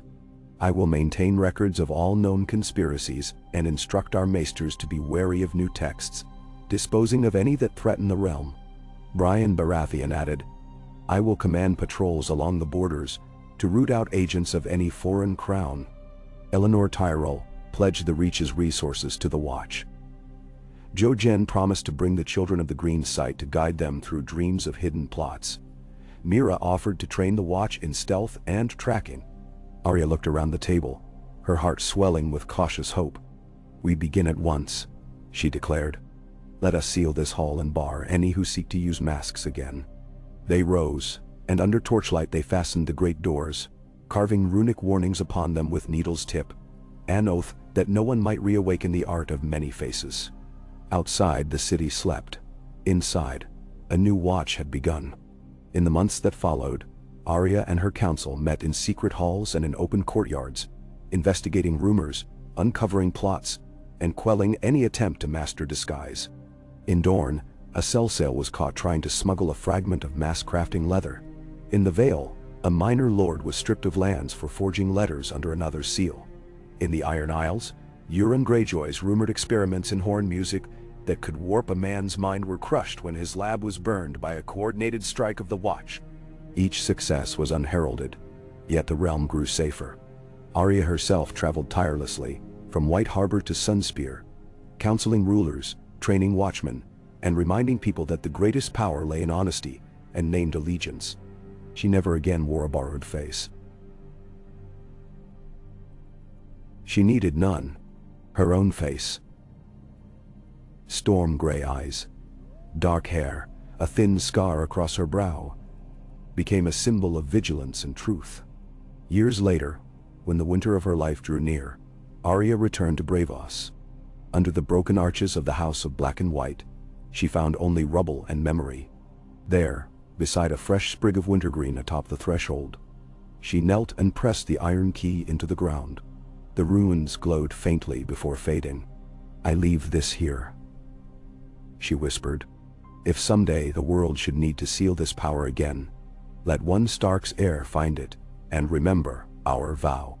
She rose, brushing dust from her cloak, and walked away without looking back. She sailed home to Winterfell across a summer sea, her ship carving white foam across blue waves. When she stepped onto the familiar docks, her brother Bran, now king of the Six Kingdoms, greeted her with a quiet smile. "Welcome home, sister," he said. She embraced him, feeling the last of her burdens fall away. "I have done my part." Bran's pale eyes shone with understanding. "And now, the world stands in the light." Arya walked through Winterfell's gardens, past the weirwood grove where the voices of the old gods lingered, and into the hall where her journey had begun. She laid down needle upon the hearth, its steel gleaming in the firelight, and took up a new path.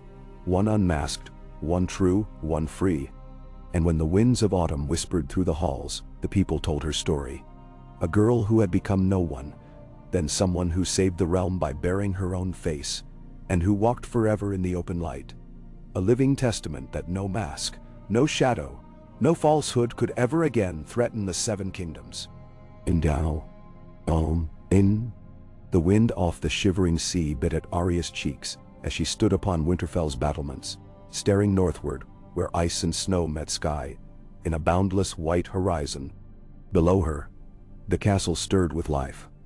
Servants hurried along flagstone passages, children chased one another through frost-crisped courtyards, and the banners of House Stark fluttered above, black direwolf on gray field, unmasked and unmistakable.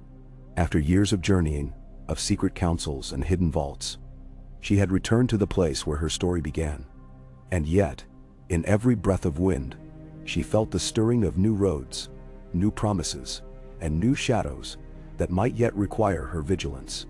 She turned at a gentle touch on her arm.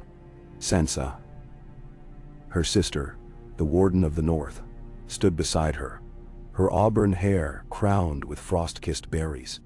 "You look like you're listening for ghosts," Sansa said softly. Arya offered a small smile. "Perhaps I am. But the cold carries more than memories." Sansa's smile grew wry. "Do you ever rest, sister?" Arya shrugged. "Rest is for those who dream of safety. I dream of watchfulness." She clasped Sansa's shoulder. "Tell me what I've missed." They descended together into Winterfell's great hall, its hearth roaring with pine crackle. Lords and ladies of the north had gathered. Magners of Doxy ruled wild coasts, lords of the mountain clans, even a handful of wildlings who'd settled on the south side of the wall. They came to hear what Arya had seen beyond the realm's borders, and to speak of threats now that the secrets of Facecraft had been buried but new dangers might rise in their wake. Lord Serwyn rose as Arya entered. "Lady Arya, your return gladdens us all. But word reached me. In the Shadowlands beyond the Bay of Seals, men worship a god of ice and bone. They call themselves the Frostborn, and they skulk like wolves at Winterfell's gates." "Dannen? Elin?" Arya's eyes darkened. "Frostborn. They claim to commune with the others, to mimic the dead's power. They use stolen texts, fragments of our burned scrolls, to bind fragments of skin and bone." A murmur ran through the hall. Lord Manderley stepped forward, his northern accent thick. "They've seized the ruins of a long-abandoned sept near the haunted forest. From there they send raiders south to steal hides and scalp soft skins, to craft their masks." Arya nodded. "I've heard of them from maesters in Old Town. They used to be a secret cult. Now they grow bold." She looked around. "I will go to their lair and end them." A voice piped up from the back of the hall. An old maester with a patch over one eye. "My lady, may I suggest an alternate path? The Frostborn fear fire more than steel. A lithe force of sappers, skilled in wildfire, could torch their lair, severing their power at its root." Arya considered the gray-bearded man. "You would have us burn them alive?" The maester adjusted his chain loops. "They toy with dark necromancies. We cannot reason with them. They will not heed words." "Now," Sansa chose that moment to speak. "Arya, sometimes the blade is not enough. You taught us that. The world is forged by many tools. Steel, fire, even the power of names." She turned to the assembly. "Who will ride with me to light their pyres?" Hands rose. House Manderley, House Serwyn, even a party of free folk eager to prove their loyalty. Sansa placed a gentle hand on Arya's arm. "Leave them to me. You go south, to the shadows of the Axe. A new threat stirs there as well, one that only you can meet." Arya nodded. "Then I ride at dawn." At first light, Arya saddled her mare, Wisp and Marisper. A Frey knight presented her with a riding companion. "I'll guard your flank, Lady Stark," he said. "The shadows of the Axe are no place for one alone." She merely nodded, spurring Wisp toward the thick forests south of Winterfell, that the old tongue called the Haunted Woods. The trees were ancient, covered in moss, and often leant over with heavy branches that muffled daylight. Birds called seldom, as if wary of unseen watchers. Marispear kept pace beside her, his hand never straying far from his spear haft. They rode for 2 days, following rivers that ran black as tar, and ascended hills scattered with gray stones of unknown purpose. On the 3rd evening they found the axe, a sword-shaped outcrop of basalt, its point thrusting skyward like a blade flung into the earth. At its base lay a jumble of huts, the lair of the Skull Cutters, a clan of outlaws who had once thrived beyond the wall, but now took refuge here, trading iron for flesh. Arya dismounted, her boots silent on the mossy stones. The huts were circled by sharpened stakes, each driven through a bleached skull, the heads of fallen rangers and wildlings alike. Torches sputtered in clay sconces, and half-naked warriors danced around a roaring pyre, chanting in a guttural tongue while brandishing axes dipped in dark ichor. Merispere knelt beside her. They worship horrors. He gripped his spear. Shall we strike now? Arya shook her head. No. We must know their number, their rights, their weakness. She raised her dagger. We move in 2 parties. You circle them from the southeast. I will slip among their shadows and find their leader. Then. He hesitated. You choose the dangerous path. She slipped needle and whispered. I always do. Then she melted into the darkness. Under the cloak of night, Arya crept toward the gathering, her senses alive. She slipped past the totem poles of skulls, humming softly the old Faceless men's chant, only to break it with her own breath.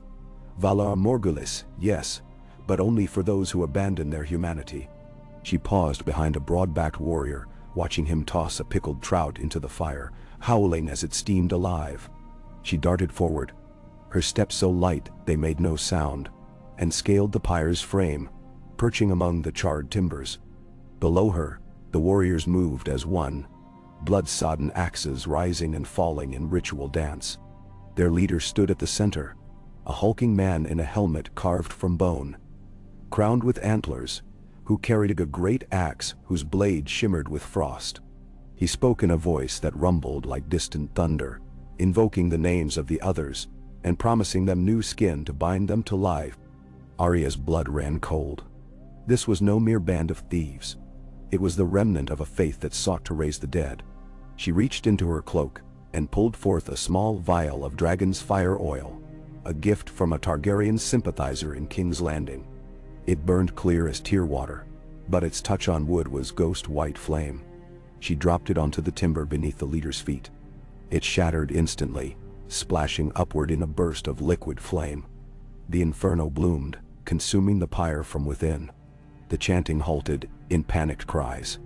The warriors swiveled, axes raised, but Arya leapt down, rolling away as the wood exploded in fire and sparks. The huts caught alight, flames licking high, and screams echoed in the forest's hush. Merispere's horn sounded, a clear blast that rang through the trees. Arya ran toward it, weaving through dancing tongues of flame and falling sparks. Her cloak caught on a burning beam. She ripped it free and dashed on, her heart pounding in rhythm with the roaring fire. She found Merispere at a small clearing, fending off 3 of the Skull Cutters. He drove them back expertly, the stalwart shield of House Frey's youngest son at his back. Arya joined him, spinning needle in her hand, and together they forced the warriors to fall back toward the burning huts. Amid the chaos, the antlered leader appeared, his helm a visage of ivory and bone that made him loom as tall as a warg. He charged, frost-encrusted axe raised. Arya met him with needle, parrying his blow. The blade sang against steel as he swung again, a powerful arc meant to split her in 2. She leapt aside, driving her dagger into the join of his cuirass. He roared, swinging wildly, but Merispere felled him from behind with a thrust of his spear. The leader stumbled, the curse on his axe flickering and dying as he collapsed onto smoldering earth. The remaining warriors broke and fled into the forest, their horns and antlers growing distant as they ran. At last the clearing fell silent, broken only by the crack and hiss of burning wood. Arya sheathed needle and walked toward the pyre's ashes, where the leader's body lay, half consumed. Merispere joined her. They thought to stand forever in the power of the dead, he said, breath ragged. Arya knelt beside the corpse. The man's antlered helm had melted, his face misshapen by bone grafts, wrote a caution that no mortal should meddle in the realm beyond death. She closed his eyes and whispered, "Sleep now, with the rest." Then she rose and turned away. They stood together in the dying embers, watching the flames flicker against the dark woods. "We should bury him," Mirisper said. "Then mark this place to warn others." She nodded. "And we should send word to the wall. This cult may still have followers beyond here. The Watch must know." Then, 2 days later, Arya arrived once more at Castle Black, weary but unbowed. The wall's height spread across the horizon like a frozen cliff, but the men gathered upon its ramparts greeted her with warmth, unmasked in their black cloaks and open faces. Jon Snow himself stood at the foot of the steps, gray wind-swept hair and all, arms open. "You returned," he said simply. She sighed. "I will ride again soon." And ride she did, through the Vale, across the Neck, and into the remote corners of the Riverlands, where whispers of shapeshifters and skin witches lingered. She hunted them with the same relentless purpose she had used against the Faceless men and the Frostborn, tracking wounds of dark magic, following the stain of necromantic fire, and ridding the world of any who would forge power from stolen faces. Yet between those hunts, she found moments of solace. A village unmasked by her presence, where children learned to speak their names with pride rather than fear. A lord who pledged open courts instead of secret trials. A small sept where women no longer stitched new skins, but tended to the sick with caring hands. Years passed in this pattern of journey and return. New threats uncovered, always unmasked and dispelled. New allies found, always by name and with honor. Arya's reputation grew far beyond being the girl who was no one. She was the Warden of Masks, a title she neither sought nor claimed, yet it fit. In every castle's great hall, a place was set for her, a chair by the hearth, with a small carved statuette of a direwolf wearing no mask. One afternoon, she received a raven from King's Landing. It bore the seal of the small council, stamped in dragon's fire. She opened it by the hearth in Winterfell's solar, Sansa beside her. "Lady Arya Stark, our realms prosper under the covenant of open faces and named loyalties.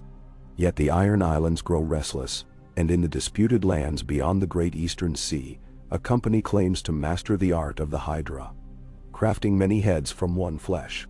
We beseech your counsel and presence." Arya folded the parchment and looked to Sansa. "There is always more to do." Sansa smiled. "But you need not do it alone." Together they rode south once more, across the Neck, and into the southern lands where the Iron Sea thundered against craggy coasts. In Pike's Harbor, black rain lashed the deck of a galley steaming on draft. Seaborne salts and iron smoke hung heavy.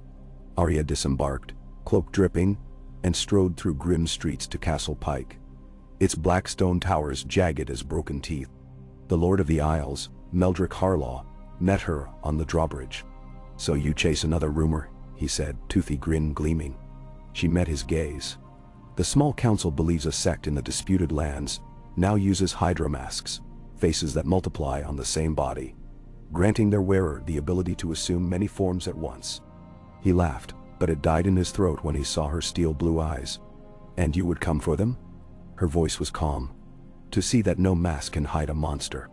Her journey took her beyond the sunset sea, to a series of islets where the broad horizon vanished beneath roiled gray skies. The disputed lands lay beyond any true kingdom. A patchwork of pirate havens, rogue merchant towns, and exiles from every continent. Here the air tasted of brimstone and black salt. Arya disembarked under watchful eyes, militia armed with jagged blades and sealed letters from their captains. She walked among them, each greeting shouted with names and titles rather than hidden whispers. By nightfall, she reached a walled enclave known as New Blackstone, where towers rose in spirals, like coiled serpents of pitch. At its heart stood the Temple of the Hydra, a blasted spire carved with 12 faces, each born of bronze. She entered alone, guided by torchlight through halls of undulating shadows. Faces of bronze stared down, some feminine, some bestial, all expressionless. She felt a tingle at her nape. The Hydra's power, that trick of mirrors and smoke she had once studied in the House of Black and White's forbidden chambers. Yet here it pulsed with pride, not fear. In the inner sanctum, she found them. A dozen acolytes in robes of green and black, each wearing a mask of many faces, welded into a single piece. They chanted in a voice that rose and fell as if a chorus of souls spoke through one mouth. Their high priestess stood at the center. Her mask shifting as she spoke. One moment a child's face, the next an old crone's. Her voice echoed. We are the many within the one. We are the Hydra. We steal nothing, we are reborn. Arya stepped forward. Your rebirth is a lie. You steal identity by murder and trickery. No flesh can hold many souls. Only one, and that one must live in truth. Then Shawar. The acolytes hissed. One raised a dagger. You come here unmasked, Stark. Do you think your name protects you? Arya smiled grimly. It does, and truth is my shield. She wheeled, drawing needle, and leapt into the circle. Steel rang against steel, the Hydra's knife clattering aside. She moved like water, striking one acolyte's wrist, toppling another with a twist of her leg, until only the High Priestess remained. The priestess's mask convulsed through faces. Joy, sorrow, hatred, until it froze in terror. Arya plunged needle through its seam, shattering the mask. Bronze shards flew, and the many faces clanged against stone. The priestess's scream tore the chant apart as her head fell back, mask and flesh cracking. The remaining acolytes froze, then melted away like smoke. Arya retrieved the shattered mask, crushing it beneath her boot. She strode out of the temple, leaving behind the echoes of broken gods. As dawn broke over black waves, she gazed back once, then turned to chart her course home. Toward Winterfell, toward the vault in Bravos, toward any place where unmasked purpose might shine against the dark. For on that dawn she understood at last. There would never be an end to masks, any more than there would be an end to seasons or tides. But there could be those who stood against the darkness, those who rode into shadow, armed not with hidden faces, but with their own true names. And as long as Arya Stark drew breath, she would be among them. A girl who was no one, and yet someone the world could trust. And so her journey continued, through war and peace, sea and mountain, court and battlefield, unmasked, unbowed, and unbroken. A living testament that truth endures when masks fall away. She rode through the black sand of the disputed lands until the shore fell behind her like a broken promise. The morning wind carried salt and ash, and Wisp's flanks heaved with effort as they climbed the first of the low hills that ringed the Pirate Isles. Arya's mind churned with the faces she had shattered and the voices she had silenced. Hydra, Frostborn, Skullcutters, and yet she felt no triumph, only the inexorable burden of the next hunt. No sooner had one darkness been banished than another took its place. As the sun climbed, she left the nameless high road and turned off toward a narrow track, littered with spilled grain and tattered banners. Here, a small encampment of free folk, escaped slaves, deserters, and the occasional sympathetic wildling, had made a precarious home. Upon seeing her crest of the direwolf and the unadorned face beneath, they greeted her with cautious respect, rather than fear. Among them moved a woman named Rhaena, once a hedge knight squire, whose leg was scarred by the brand of a sellsword Lord Dot. Rhaena knelt before Arya and offered a chipped cup of wine, vinegar red, foul as the bitterness she had tasted since her master's betrayal. "Lady," she said, voice raspy, "we heard of your work among the pyres and the vaults. But now, there is talk of a blood weaver in the Far East, on the shores of the shattered sea, who uses skin and sinew to bind the will of men. They call her the Face Mother. She is said to forge masks that can command those who wear them, even bend a man's mind to her whim." Now, Arya drank the wine slowly. The thought of someone enslaving wills with stolen visages raised a chill behind her ribs. "Where might I find her?" she asked. Rhaena pointed east, where the track wound down into damp meadows, and then back up toward jagged cliffs. In the ruins of Talara, a city drowned 100 winters ago.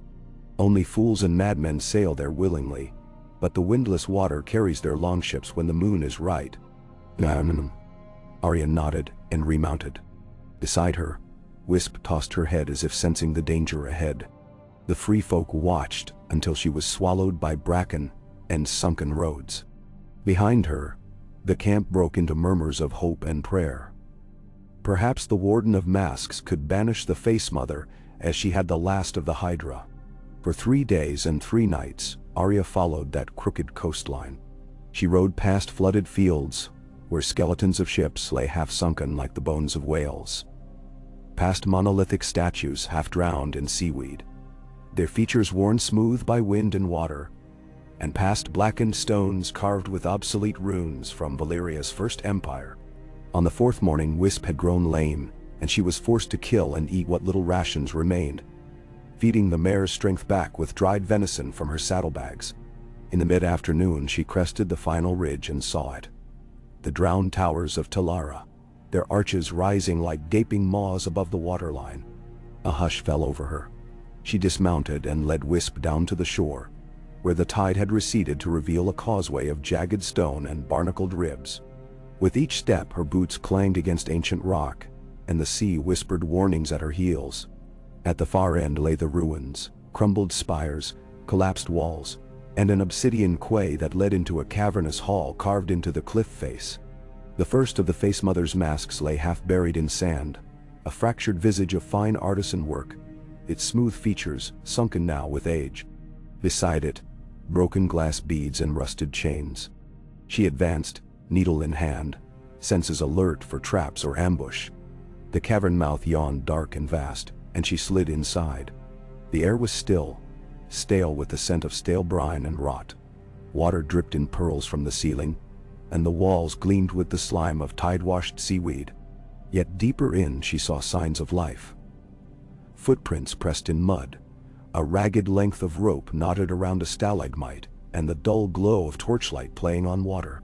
She followed the light to a vaulted chamber with rafters of driftwood, stacked crates of salted fish, and a low dais at the back.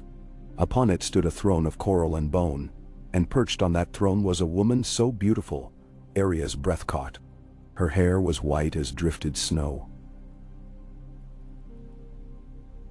her eyes a fathomless gray, and her skin as smooth as alabaster. At her feet lay a dozen men in patterned leather, each wearing a mask of differing cast. An old farmer, a septa, a half-collapsed child's face, an unrecognizable distortion.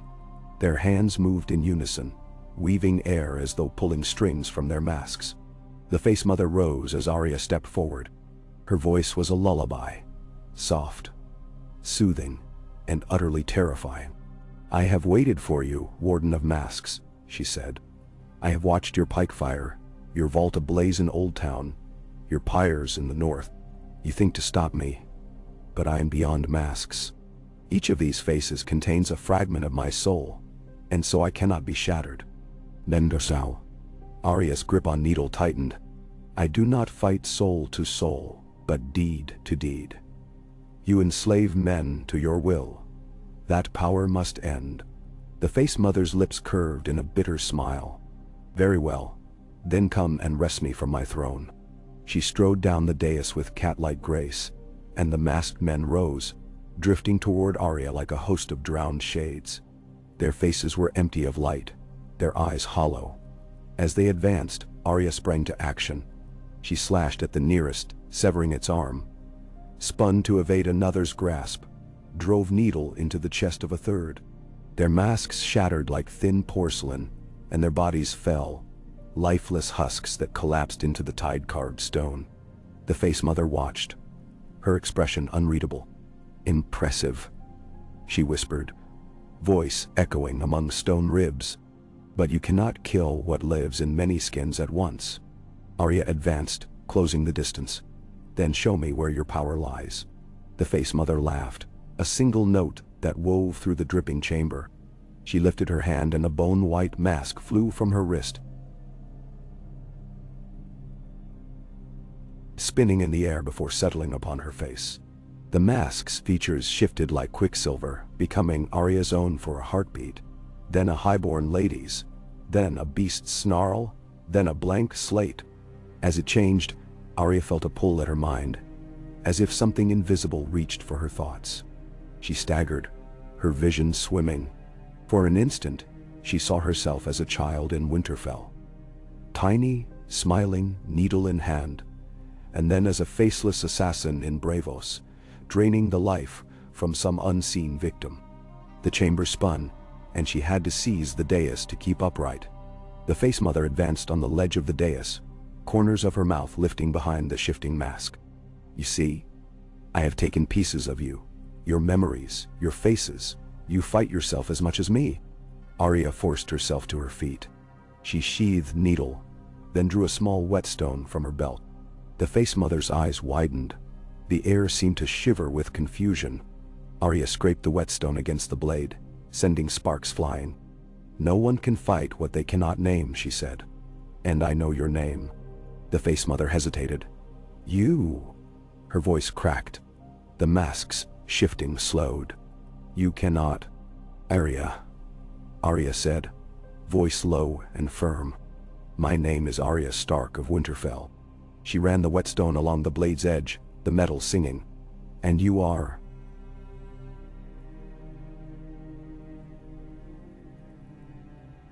"Shera of the Tideless Isles." The mask flickered, and the face beneath was revealed. Not alabaster perfection, but a carving of bone and muscle, hollow cheeks and sunken temples. No mask at all, but Shera herself, her eyes shadows of fear. "You forged the Face Mother's power from stolen clay, skins you wore to collect. You bound them with your dark weaving, but the clay was never yours to shape." Shera's knees buckled. Arya leapt forward, grabbed the coral throne's armrest, and yanked it from its supports. The throne crashed down, smashing the dais and the crates around it. The masked legion froze, then collapsed like puppet bodies, as if animating strings had been snapped. Shera cried out, stumbling backward. Arya held the whetstone still against Needle's edge. "Name yourself," she said. "Tell me why you did this." Shera sank to her knees, mask half cracked, eyes pleading. Her voice broke. "I sought power. I sought to command the tides, to bend men's wills so none would betray me. I feared forgetting who I was beneath the skin." Arya's chest tightened. She remembered the vault at Braavos, the ashes, the key she had buried beneath Wintergreen, in that broken threshold. She remembered the thrumming of each name she had learned, the weight of lives she carried alone. Power at the price of your soul is no power at all, she said. She drew Needle free, and as Shera closed her eyes, Arya struck. The blade pierced bone and sinew, and Shera slumped forward, mask and flesh parting to reveal emptiness within. The cavern fell silent save for the drip of water. Arya rose, wiping Needle on her cloak. She picked up the shattered mask fragments, cast them into the tidal pools rippling at her feet.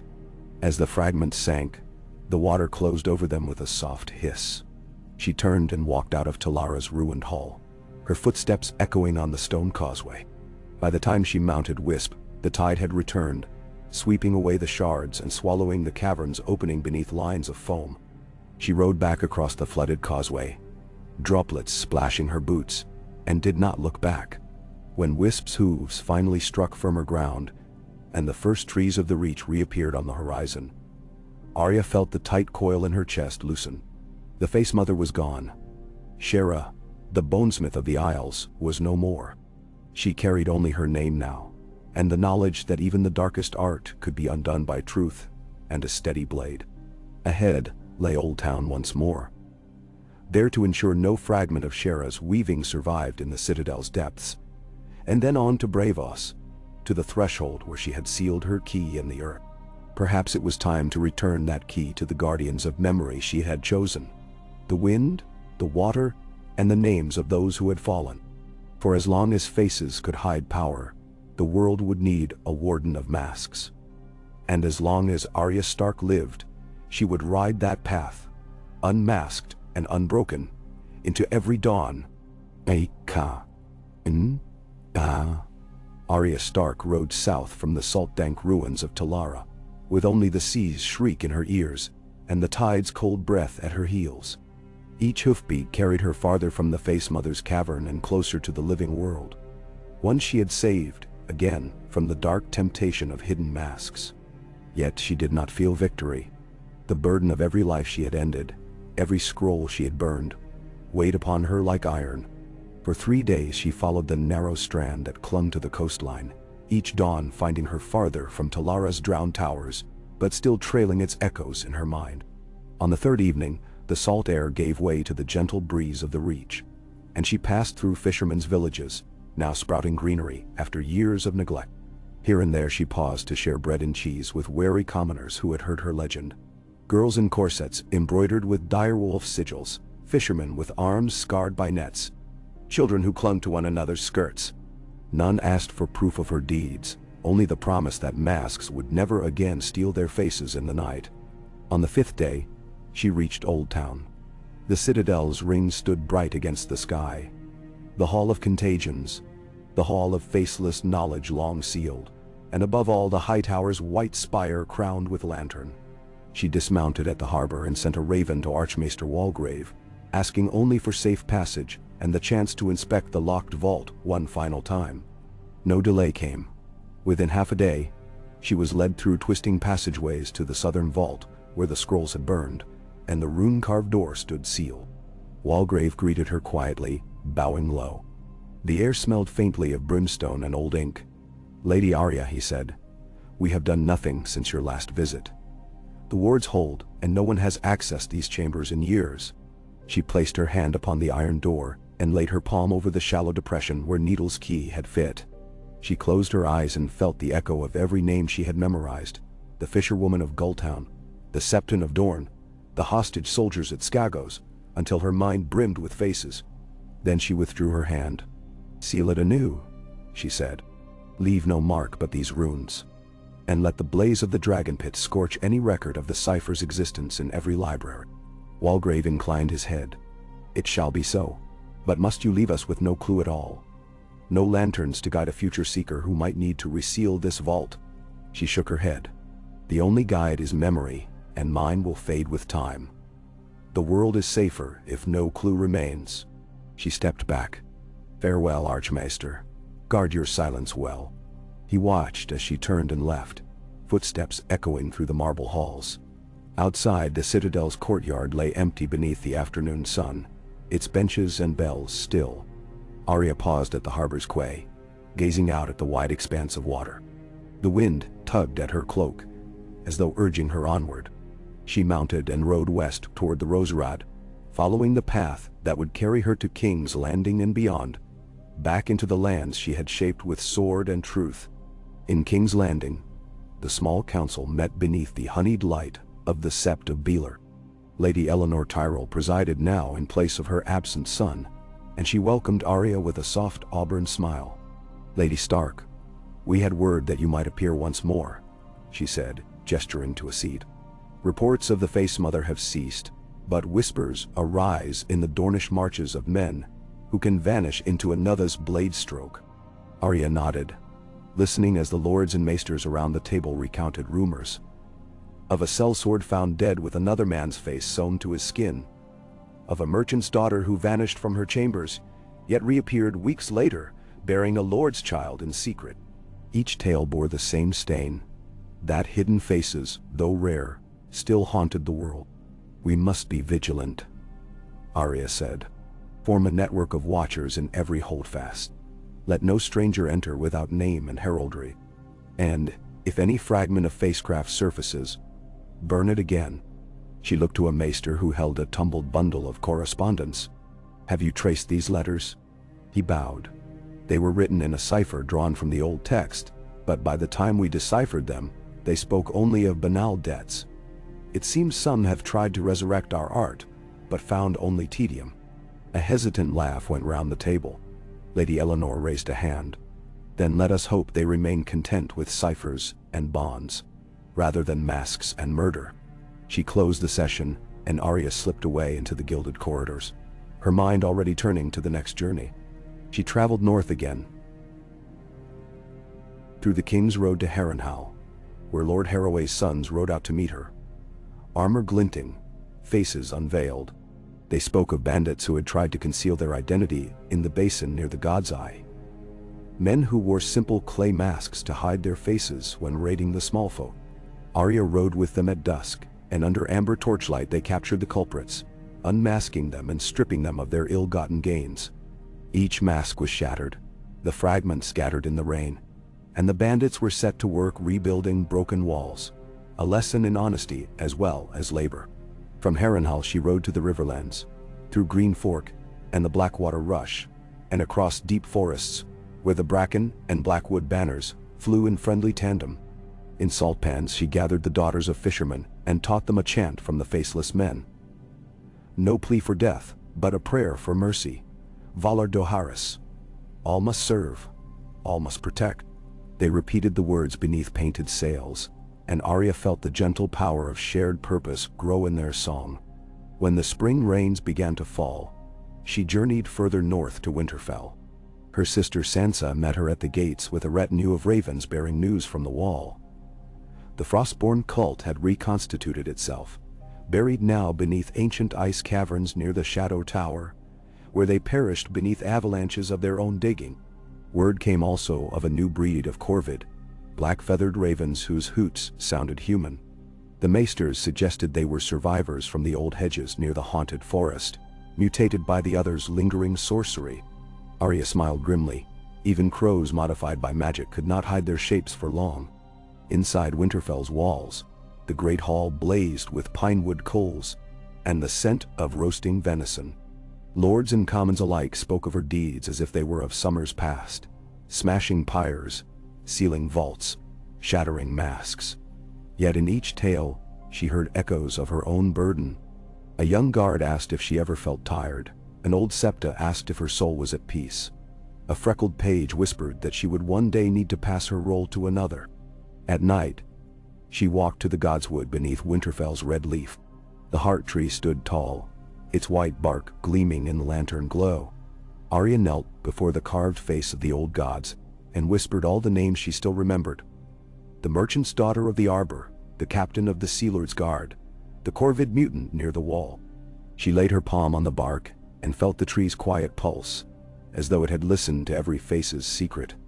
When dawn came, she left the key she had carried so long, a small iron ring carved with runes, buried beneath the heart tree's roots.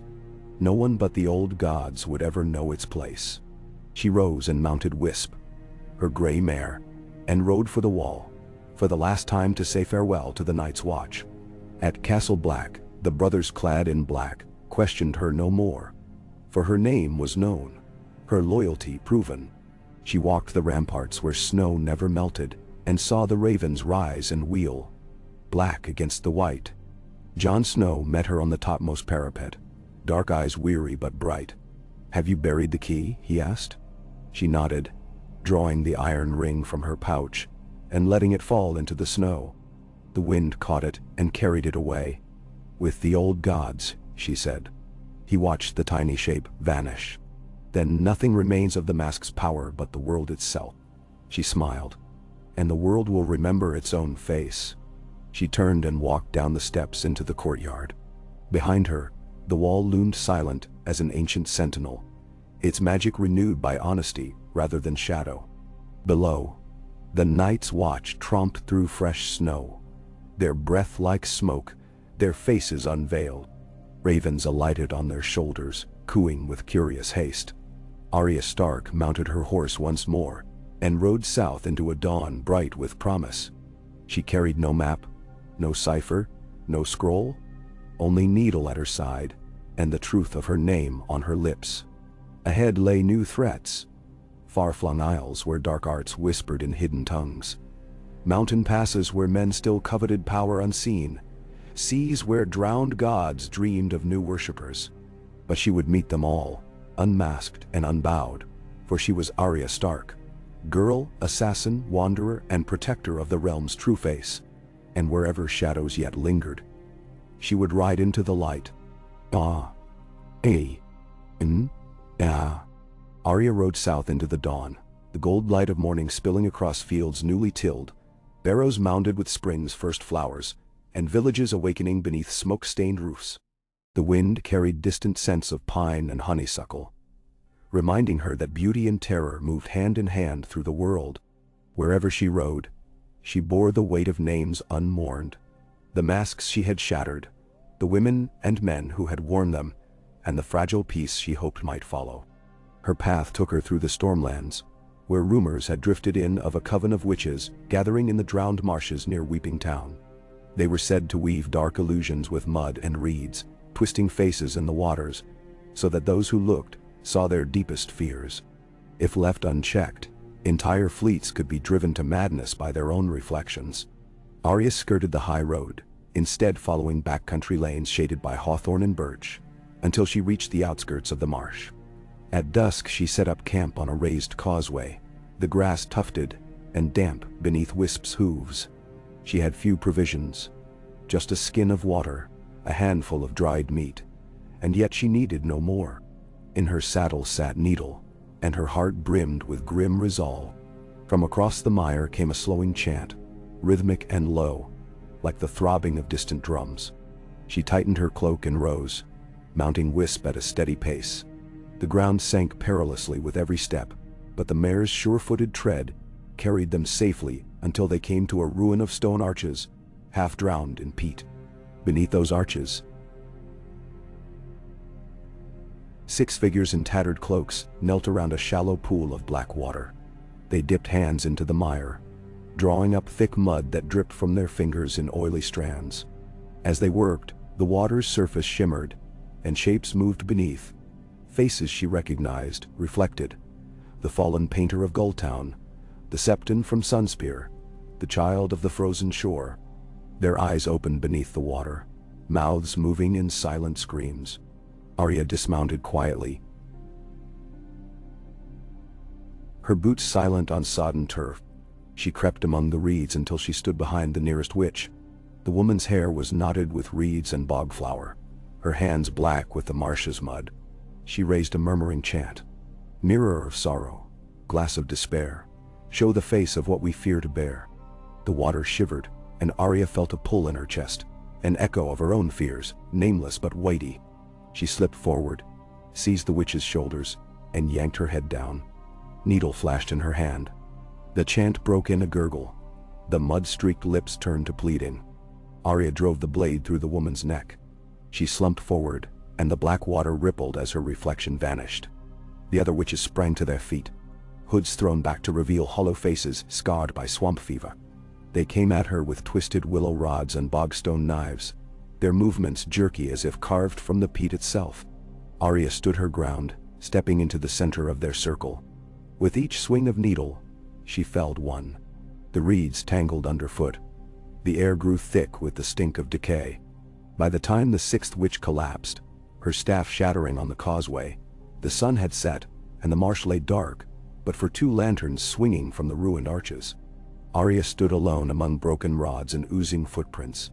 She knelt by the pool, running her fingers along its silky surface. The faces had gone, replaced by her own reflection, storm-gray eyes wide and unblinking. She whispered a soft prayer, not to the drowned gods of the marsh, but to the many-faced God she once served. Let this haunt you, that the living may walk free. Dawn came cold and pale. She left the marsh behind, bloodied boots sinking into the soggy causeway, until she emerged onto high ground where hawks wheeled overhead. From there she struck west, beyond the reach into the borderlands of the Westerlands. Here, the old mines of Casterly Rock had collapsed, and miners once bound by fear now spoke of ghost miners, workers so steeped in lingering magic that they became invisible in the tunnels, stealing gold unseen and vanishing into the darkness of the abandoned shafts. Arya found the entrance to the old mine near a ruined keep called Greystone Watch. A handful of villagers made offerings of broken pickaxes beneath its cracked walls, hoping to appease the spirit of the mountain. She lingered in the nearby inn, listening to their tales over coarse ale and cold stew. They spoke of lanterns floating in the pitch-black tunnels, of half-heard whispers promising fortunes beyond measure, and of those who followed them, only to vanish without trace. She entered the mine at twilight, torch in hand, sliding through the low tunnel until it opened into a vast cavern of shimmering stone. The walls glittered with veins of mica and iron. Hidden among the columns of rock, moved 6 figures shrouded in black hoods. Ars, the leader, wore a cloaked face so pale he might have been carved from quartz. At his hip hung a lantern that emitted no flame, only a ghostly glow. At his feet lay a shattered pickaxe. Its haft snapped in two. Arya stepped forward. "Ghost miners," she said softly. "No more." They turned, hoods falling back to reveal skeletal visages. Cheeks hollowed, eyes sunk, as if their flesh was too thin to hold light. Ars raised the lantern, and the cavern walls flickered, revealing hidden tunnels, where more lanterns floated like will-o'-wisps. "We mine secrets, girl," Ars rasped. "We bring to light what your kind would bury." Arya drew needle. "Then mine no more." She lunged, swift as a viper, and struck at the nearest ghost miner. The blade passed through thin flesh and bone, but Ars raised his lantern in a shield. The light flared, burning along the steel's edge, and Arya staggered back as her cloak caught fire. In the confusion, Ars moved toward her, skeletal fingers curling around her wrist, burning vestige of unseen energy pulsing through his veins. With grim determination, Arya clawed free, drawing a piece of flint from her pouch. She struck it against Needle's haft. Sparking steel against stone until a flare of fire caught the lantern's dark oil. It exploded in a hiss of flame that sent Ars and his kin recoiling. Their lanterns shattered, their spectral light extinguished. Ceasing the moment, Arya danced among them, Needle dancing like a flame. Each strike sent bones splintering and cloaks tearing. The cavern became a battlefield of sparks and shadows, until the last ghost miner collapsed into dust and echo. The cavern walls, once alive with ghostly gleam, stood dull and silent. Arya knelt amid the ruin, extinguishing the fire in her cloak. She gathered the broken lantern's frames, crushing their metal to powder beneath her boot. Then, carrying what she could of the shattered glass, she climbed back to the surface, emerging into the moonlit night, where hawks still circled above. The next dawn found her traveling northward, along the Gold Road, her path leading her ever closer to the Riverlands once more. She paused at a bridge spanning the Mander, leaning on the cold stone parapet and watching the water glide beneath. She thought of the many faces she had unmasked: skin witches in Skagos, river sisters in Harrenhal, drowned witches in the marsh, ghost miners beneath Casterly Rock.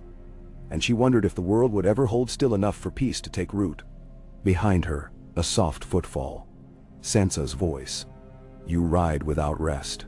Arya straightened, turning to see her sister clad in a traveler's cloak of gray wool, her auburn hair loose around her shoulders. "I ride to keep secrets from hiding." Sansa stepped beside her, gazing down at the Mander's swirling current. "You need not do this alone. The small council has agreed to form watchhouses in every hold, appointed to root out masked threats. They call it the Shield of Faces." Arya's lip quirked. "And they would stand guard with their faces unveiled." Sansa nodded. "Yes. They've learned that a man's word is his face, and that no mask should hide his oath." "Damn?" Arya considered, then smiled softly. "Then I will help them. But first, one last place remains, beyond the sunset sea, where men speak of Yara's lost harbor and tyrants who sealed widows in their mirrors. There, they say, lies the mirror court, where each face is reflected 100 times, and each reflection holds a blade." Sansa's eyes lit. "Then we must gather a company. Yara's cannons, a Tyrell envoy, the Manderly's ships, and the Reed siblings. Together we can sail west, find this mirror court, and bring its mirrors to dust." "Then shh." Arya nodded, feeling at last a glimmer of rest in the thought of shared burden.